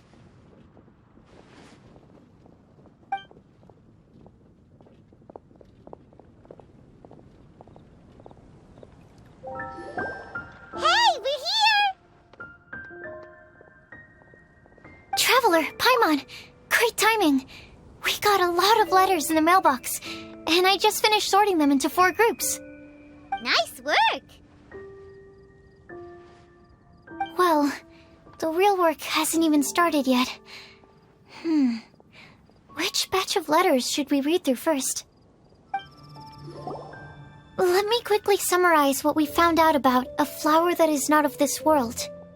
Tainari believes that on closer examination it might be logically paradoxal, while Albedo says that his answer would be better discussed at length in person. As for my answer, I think a clock in the shape of a flower would constitute one that is not of this world. Here's what we've gathered regarding a guide who will never get lost. Mona said that she'd like to join us in uncovering the secret behind the prophecy, while Bennett suggests Fischl, Mona, or the Traveler as potential candidates. Mika didn't submit much, but he did draw a vegetation map for Master Tainari and wrote up a dragon spotting calendar for Sino. Amber also wrote in. She said that she sees herself as nobody's guide, but everybody's friend. As for one who would never lie, Rosaria removed herself from consideration, but both Razor and Sino are willing to support us in our search. Timaeus seems to have forgotten to write to us. And finally, this is what we've gathered on a legend that never ends. Klee said that her mom has a number of friends who like to write storybooks. Lisa believes that legends live forever in people's hearts. I think that for a legend to be never-ending, it has to be filled with hopes and dreams and actively passed from one person to the next. So, what are the answers to the 4 riddles then? You're really smart, Paimon. I bet you can figure it all out in no time. Or, let's all share our thoughts on what we think the answers might be. Wait! Wait for me! Oh, Timaeus! What brings you here? I'm sorry, I really am. The time just got away from me and I didn't get around to writing that letter. However, I'm happy to announce that I think I can be the one who would never lie. Huh? This is kinda sudden. Not that we don't trust you, Timaeus, but, could you elaborate a little after you catch your breath? Of course.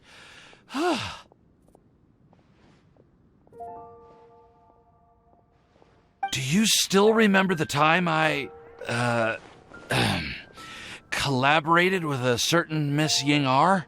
Well, basically, she helped me out a lot with my research into potion making once, and, well, we've stayed in touch through letters ever since. Wait, so Ying-ar is the girl from Liyue that Sucrose mentioned earlier? We always assumed you were hard at work every time we saw you at the crafting bench. So you've just been writing letters to Ying-ar the whole time? No, I mean, not all the time. I've done some work too. And anyway, our correspondence covers a lot of serious topics, like perfumes, potions, alchemy. Anyway, a few months ago, I made a vow to the heavens that I will be true to myself and never utter an insincere word until the day that I've managed to win Miss Ying-ar's heart. So, at Star Snatch Cliff, you were picking Cecilia's as a gift for Ying-ar? Well, that's right. The Cecilia flower is said to represent a once wayward heart transformed by the power of love. I couldn't think of a better flower to give than that. I know full well that Miss Ying-ar is far more knowledgeable than I in both the ways of the world and the ways of our craft, but I thought I should make the effort for once and put myself out there. Which brings me to the subject of the last few days and the Windblume Festival. I thought it was time for me to invite Miss Ying-ar to Mondstadt. But yesterday, Albedo told me that Sucrose has been working hard to help another girl achieve her dream. Huh? And when I went to take a look at our roster, I saw that she'd done my remaining work for me. I feel incredibly guilty. I've been spending all of my time in my own fantasy world while everyone else has been bending over backwards to help other people. How could I ever hope to be worthy of Miss Ying-ar's love if I'm so selfish? Oh, Timaeus. And that's why I've decided to join you. But then what about Ying-ar? Yeah, Haven't you been planning this for over a month now? You said you were gonna invite her to Mondstadt. Well, yes, I did mention in my letters that I'd like her to visit, which is why I just sent her another gift with my hand-picked windblooms, along with a handwritten letter. I explained that a matter of great importance has presented itself to which I must devote my full attention for the time being. As soon as it's resolved, I'll make haste to Liyue to pick her up in person. I made sure to package the gift and letter with the greatest care. All I can do now is hope that she'll understand. Point being, please know that I sincerely want to support you in this endeavor. Plus, I think I'm an honest person. As far as I recall, I don't think I've told a single lie in my life. Well, you certainly convinced Paimon with that speech. Don't worry, Timaeus. We won't let your determination go to waste. Thank you, Timaeus. Thank you, everyone. I promise to do everything I can to help. Okay, so it looks like we found our one who would never lie. Great! Let's keep it up. On to the other three.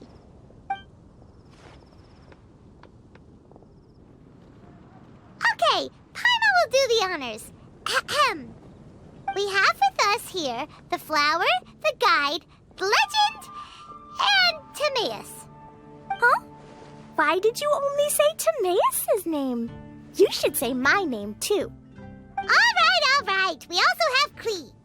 That's me! With Klee here, this all somehow feels like we're getting ready for a field trip. There's nothing wrong with a more relaxed atmosphere, is there? Of course. We will soon see if my hypothesis has any merit. Actually, I'm still feeling a little nervous. Me too. But weren't you all fired up just a moment ago? Yeah, you're right. Okay, let's do this.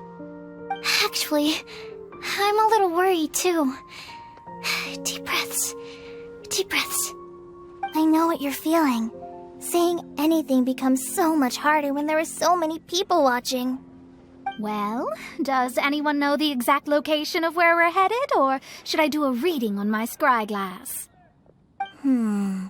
According to the prophecy, once we figured out the answer, we should test it at the Lantern of Utmost Joy.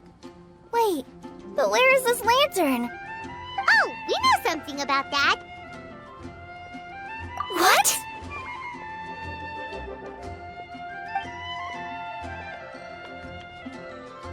Wow, that's amazing. You really know how to do everything under the sun. Then we'll let you lead the way. This is it! We're off to find the sacred location of the Lantern of Utmost Joy!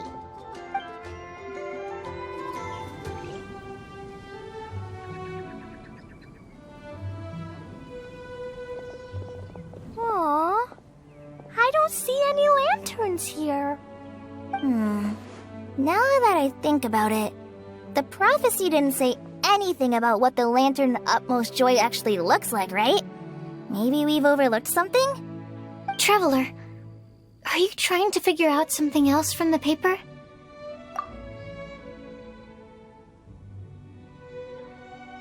Paimon's reading too! Huh? It says to look up. But there's nothing above us! The wind didn't trick us, did it?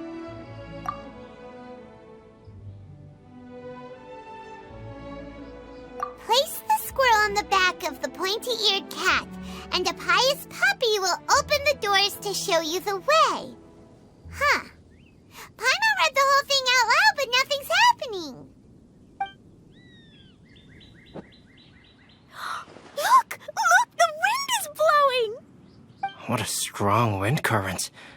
Let's write it up and see where it leads us. Huh? We'll have to fly up there? Can someone carry me with them? Here.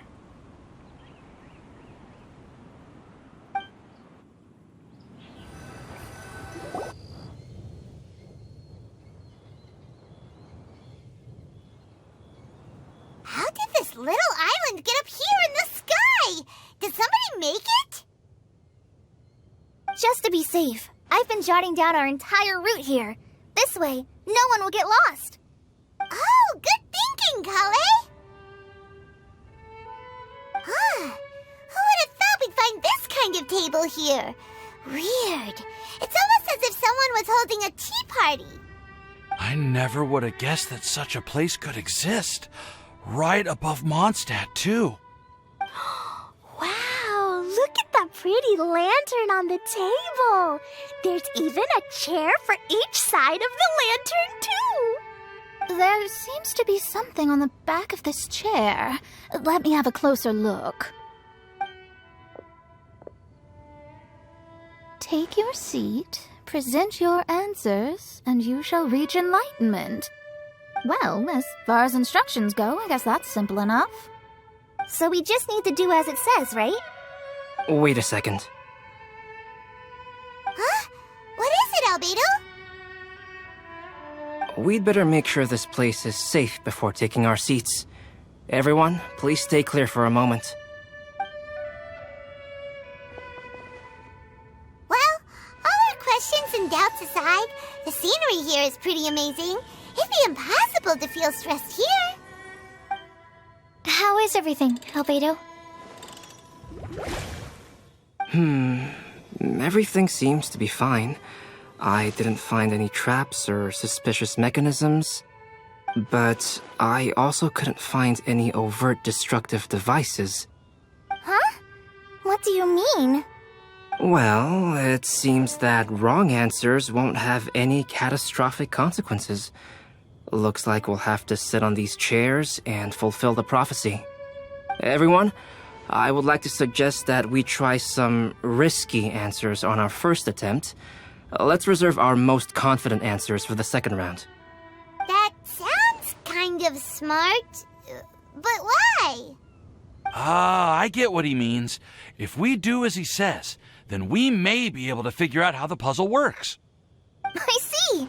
That makes a lot of sense. Mona, is there something wrong?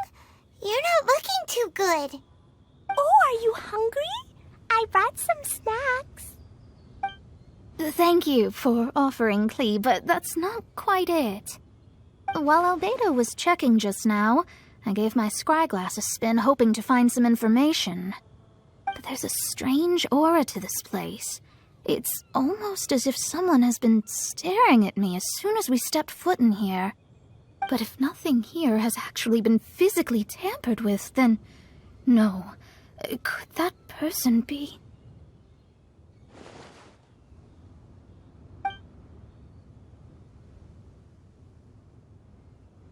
What do you mean, Mona? Who could it be? Never mind. It's not like I've got any proof. Don't leave us on the edge like this, Mona. I'll just do what Albedo said. Yes, let's test the hypothesis together, Klee. Come on, join us, Mona. Oh, all right. Okay, then I'll answer the first question. If someone were to ask me to find a flower that is not of this world... You can do it, Sucrose!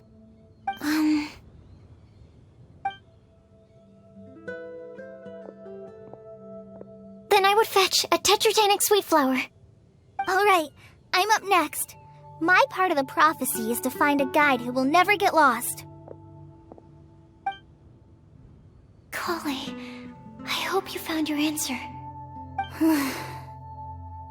My answer is that I will be that guide. For a long time, I have been guided by others. It's taken me a while, but I finally made it to where I am today. Although I still haven't made a name for myself, and I'm still quite immature, I would still like to put my name forward. Because I would like to become a guide that can help others. I want to help others the same way Amber, Master Tainari, Sino, and everyone else helped me. Now it's my turn to pass on the gift that I've been given. All right, it's up to me to answer the third part. I'll submit myself as one who would never lie. Although I've never really had any other virtues or talents, I'm confident that I've always been an honest person. I'd like to thank everyone, too, for giving me this opportunity to validate myself. And last but not least, I will answer the final part of the prophecy. There's no tale more befitting the title of a legend that never ends than our fates as human beings. Wait! The lantern just lit up! Whoa! All 4 sides of the lantern are glowing! Huh? But...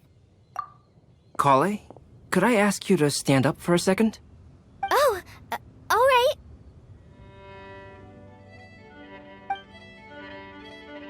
Huh? What's going on? Why is it lighting up regardless of who's sitting in the chair? Didn't it say we have to answer all the questions correctly? It's pretty clear now, isn't it? We've just proven that there is no right answer for this prophecy. No right answer? But how could that be? Although the instructions had come from an old and enigmatic prophecy, it is in fact nothing like the ancient mechanism that we had all imagined it to be. I believe the lantern only serves as a simple signal. And to think, I never expected you to actually find this place. What? There's someone else here? We meet again, traveler. Hey! You're that Outlander we met the other day at Good Hunter! It's all thanks to you that I was able to find this place. Good thing that you were too preoccupied with the prophecy to notice someone tailing you from the shadows. Oh, is that so? Then, why do I spy yet another person following in your shadow? Wait, really? There's no need for pleasantries. You should know I'm here for you. Is it just because I'm a visitor from abroad? I was there when you snuck your way into Marjorie's place. Huh. So you had your eyes on me even then, huh? That was 2 whole weeks ago, you know. It's hard not to notice you when I'm on duty every day. All right. In that case, I'll admit it. I was the person who slipped this prophecy into the storybook. Huh? But why? Then, does that mean this wasn't a real prophecy after all? Don't worry. Even though you probably have plenty of reservations about me, you can be sure that the prophecy is genuine. In fact, many of you here today may have heard the code name of the one who left the prophecy to me. She hailed from an ancient assembly of powerful women, each of whom used a single letter to signify themselves. Who would have guessed? It seems that power was indeed left behind by the old hag after all. Ah, so you're B's student. It's an honor to meet you.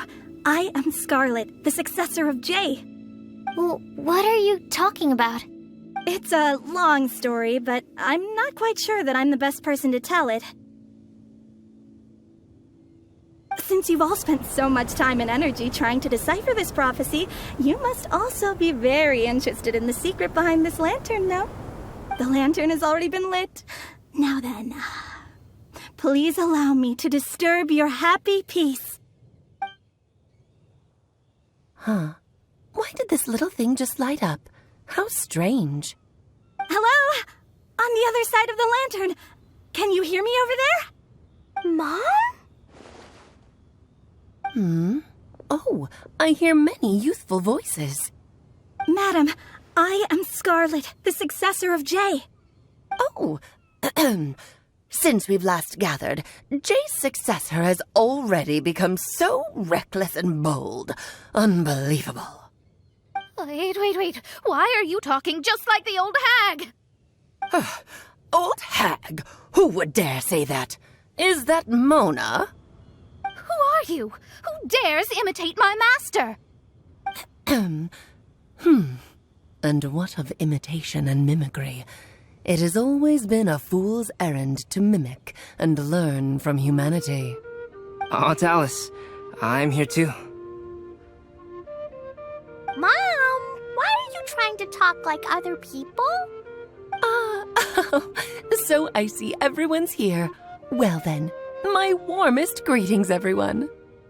Miss Alice, why would you... Well, it's been many years since this lantern last lit up. You can't blame me for thinking that one of the old friends from my youth may have decided to catch up again. Why does she sound so coy all of a sudden? And if I recall correctly, we left this lantern in the care of the Animo Archon Barbados. You must be commended for uncovering an artifact entrusted to the god of wind himself. Tell me, are you sitting around my beloved tea party table? It's a really long table. Oh, so you are. I suppose this means even the Animo Archon has granted you entry to this place. Was all of this Scarlet's doing? Wait. Paimon's completely lost now. So what was this assembly you were talking about earlier? Oh, Miss Alice, would it be all right to leave the explanation of that to you? Well, you should be rewarded for making it all the way up here and activating the lantern. Now then, let me tell you a long and ancient story. Ever heard of the Hexenzirkel?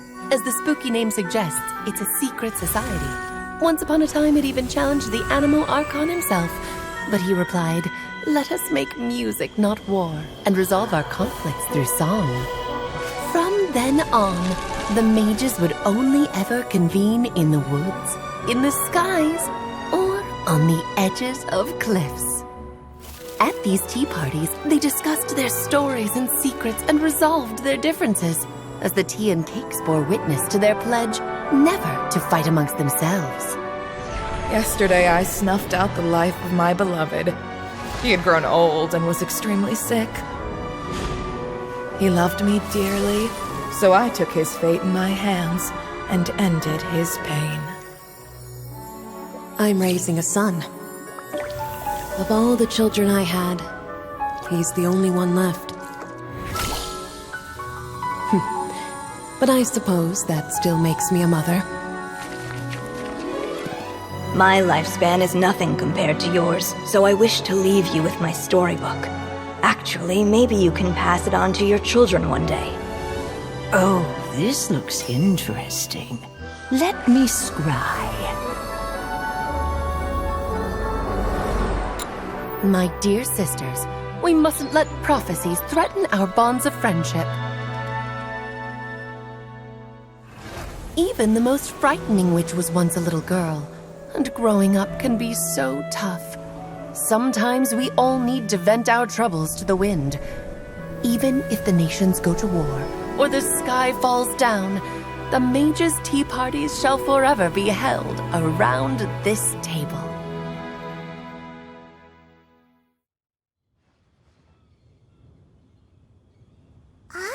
So this is where the legendary mages held their meetings.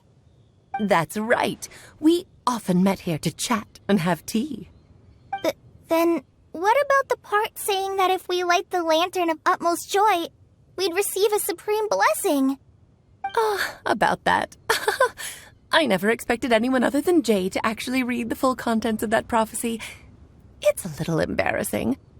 The truth is, that prophecy was actually just a letter that we sent to Jay as a group the day before her wedding. So it was indeed written by all of you. I must thank you for resisting the urge to immediately reveal the truth to everybody, Albedo. Knowing you, you probably figured out everything the moment you laid eyes on the message. No, it took me a little longer than that. A flower that is not of this world, a guide who will never get lost, one who would never lie, and a legend that never ends. These 4 descriptions signify 4 individual mages. When a member of the organization had to leave the group to spend the rest of her days with her beloved, the other mages would write down this prophecy and send it to her to invite her for a final get-together. A flower that is not of this world signifies, of course, flowers that do not naturally exist in this world.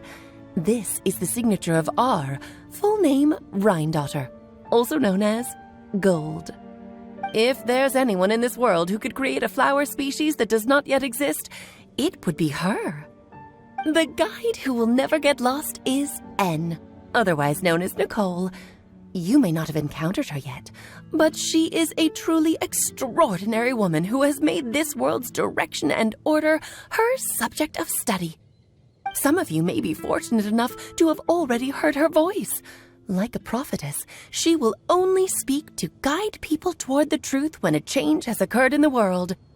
She has a tendency to suddenly speak in someone's mind without any warning.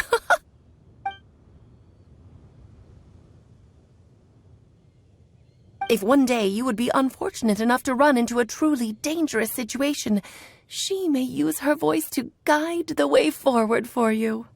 Who would have guessed that there are so many mysterious women in this world, and that they would all know each other? The one who would never lie is me. I hope no one would take offense. It's just that I, Alice, or A for short, have always had a soft spot for those with sincerity and candor. As for a legend that never ends, you may not know M in person, but you've likely encountered one of her works. Have any of you ever read The Boar Princess? Huh? I'm pretty sure every child in Mondstadt has read that book. It's also one of my favorite stories.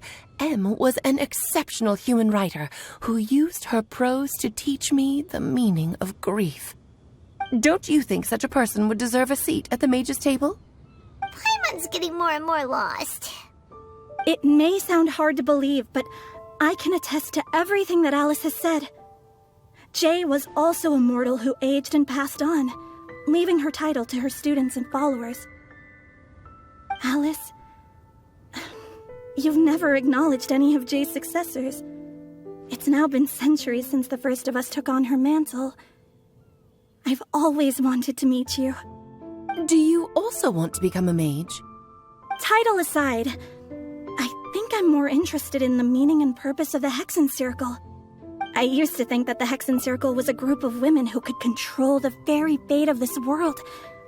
But now, I've seen for myself that besides Jay, many other ordinary people were also among you.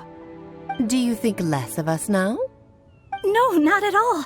My interest has been piqued, and I'm now even more drawn towards the idea of becoming a mage. You're right. I've never acknowledged any of Jay's successors. But you are different. You are much more fascinating than any of your predecessors. Oh, has someone finally piqued Aunt Alice's interest? Now is not a good time, Scarlet, but as soon as I am able, I will seek you out for a meeting. I want you to tell me all about Jay's married life back in her hometown. So the mage who received the prophecy letter from all of you was Jay? She left the Hexen Circle after getting married? Precisely. There was only one way the letter could have been interpreted. She would have known what we meant as soon as she saw the message. We were just asking one thing of her. Please come to see us again. Before you go and settle forever with your happiness, please come share some of it with your best friends and sisters. So, the Supreme Blessing actually meant... All journeys are fleeting and will eventually come to an end. What will give us the most fulfillment and happiness in the end are those who will greet us at our journey's destination. Dear child, I believe you can also understand what I am talking about. We women will always have many troubles and encounter pains and frustrations that will keep us up at night. But no matter how hard things may become, we will cross mountains and oceans to see our best friends again, regardless of how many years have passed or how far the distance may be. As long as we can be with our beloved friends, our hearts will be filled with joy. To us mages, that's what being supremely blessed is all about. Oh. I still don't get it, but I do know that all the mages are Mom's best friends. If you ask how I see it, the Hexen Circle is just a group of ladies that I spent my youth with. Anyway, I'll introduce some of the other members to you all later. I still have a few things to attend to, so this will have to do for today. Bye, Mom! Todoko says bye, too! Goodbye, darling, and farewell to all of our other friends as well. I'm sure we'll see each other again. Oh, now that I think of it, isn't it getting close to that time of year? Yes, it's windblume again, Alice. It's also a special anniversary date. I'm sure you still remember. Yes, I do remember now. It was on this day many, many years ago that Jay tied the knot. Oh, just in time for the Festival of Love and Freedom. Everyone, please enjoy this year's Windblume Festival to the fullest.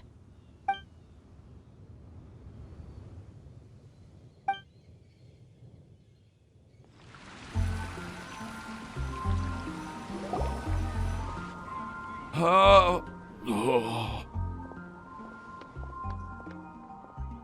Are you okay, Timaeus? Maybe you'd feel better if you just, let it out. I'm fine. I'm just a little glider sick, that's all. You may want to look into getting your own gliding license when you have the time. It might prove helpful to you. Okay. Sure thing. It sounds like you've still got something on your mind. Why don't you tell us? We're all happy to listen. It's nothing, really. It's just... Well, Alice's story was really interesting and romantic. I won't argue about that. But still, the whole thing wasn't quite what I was hoping for. Of course, I didn't actually expect the supreme blessing to be real, but... Don't say that. None of this was your fault, Timaeus. Honestly, it's more on me for having agreed to be the Windblume Festival Special Ambassador. Had I not asked for everyone's help... If anything, it should be my fault for finding that prophecy. Oh, no. I didn't mean to blame the two of you either. I just feel like... this whole adventure didn't really end on a high note, and we also didn't really get anything out of it. But I'd say we still learned something new. Well, that aside, Timaeus, you still need to go to Liyue to apologize to Yingar, right? Do you want Kali and I to accompany you?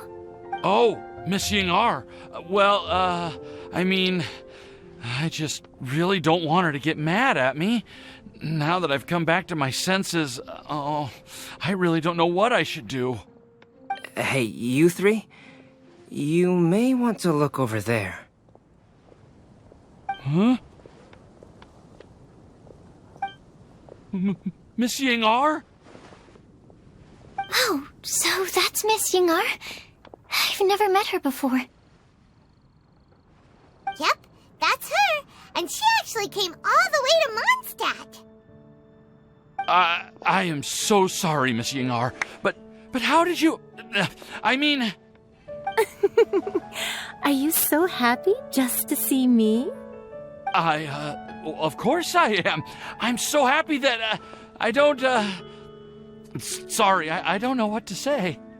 I was ready to give you a harsh scolding, but now that I've seen you like this, I suppose I could let you off the hook this time. You said you couldn't come to pick me up because of a very important matter, right? Well then, of course I had to come and find you instead. Should we go see how they're doing? Oh, I wouldn't. You'll get hit by a forest boar if you interrupt a couple's romantic conversation. Oh, really? We'll just leave them alone then.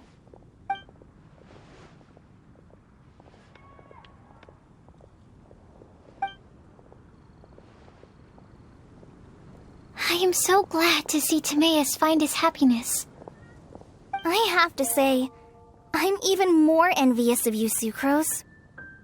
You can be happy just to see others happy, and you gave me so much help without any expectations in return. Even though you said that we're very much alike, I still feel like you have a much bigger heart than I do. But if you say that, then I'd say I'm also nowhere near as brave or tenacious as you. I guess we have the same amount of positive qualities. They're just spread over different parts of our personalities. I've never visited Sumeru, or made many friends from outside of Mondstadt.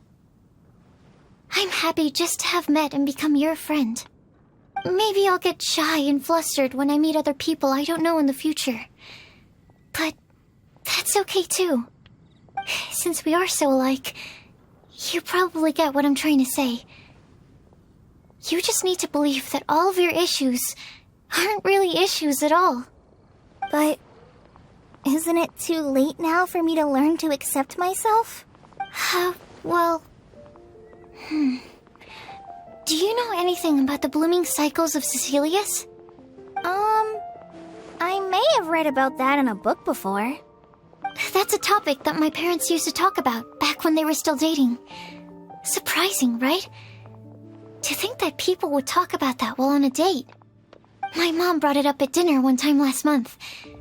She called my dad the most boring man she knew, and said that he even turned up late to a date once, all with a smile on her face. But she also said that learning is just another part of life. It's never too late to start something, as long as you recognize that it's something good for you to do. Why don't you give it a try, Kale? Okay, I'll try my best. They're really having a great conversation. Paimon can't even find a moment to join in. I nearly forgot. This is for you. This texture. Are these seeds? Yep. I believe I mentioned my sweet flower research to you before. These are the seeds of the sweet flower cultivars that I've worked on. It's nothing too special, but they're the best cultivars that I've made. So, I really hope that you'll like them.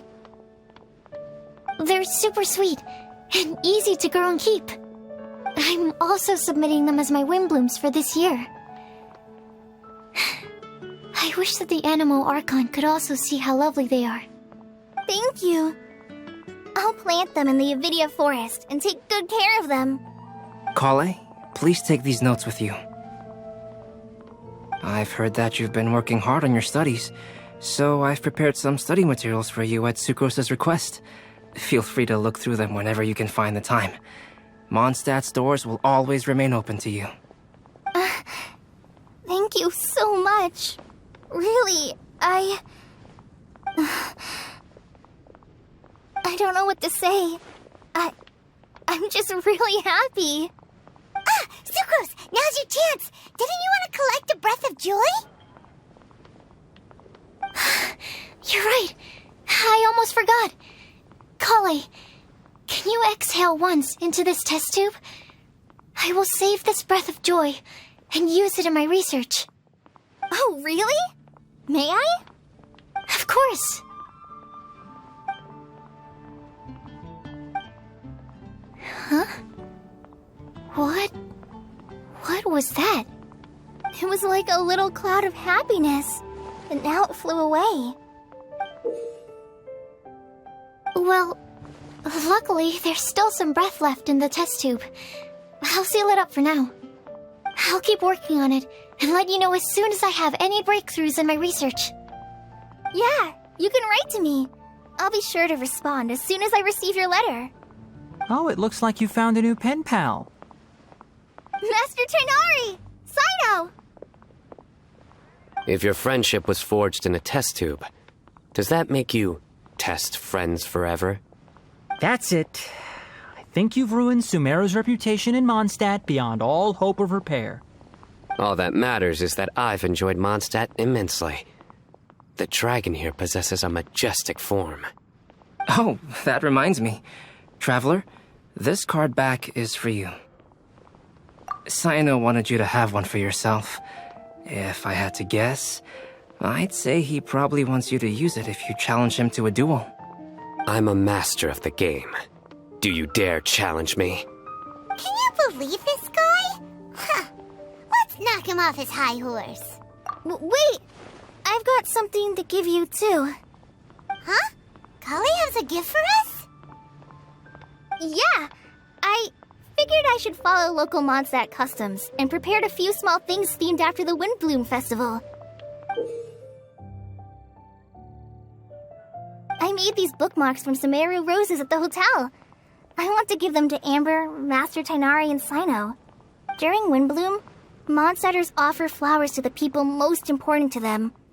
You three are family to me. But Tainari said that we're not anything like an academic family. He wouldn't write joint papers with us. Well, in this case, we can consider ourselves as regular siblings. And that should be just fine. I agree. Oh, and here are some Padisara seeds as well. These are for the Traveler, Paimon, and everyone else from Mondstadt. Whoa, are these really for us?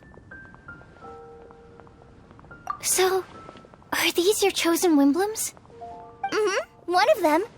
Both Padisaras and Sumeru roses are my Windblooms. Although they're not native to Mondstadt, they are the flowers that can best express my feelings. I want to give them to the people I feel thankful for. To those who I wish to accompany as we greet more seasons and future Windblooms together. The real blessing in life is when you are surrounded by people who you'd miss day and night, and who you'd want to see even if that meant crossing mountains and oceans to do so. I'm so happy to hear you say that. Sucrose, do you see that cloud over there? Huh?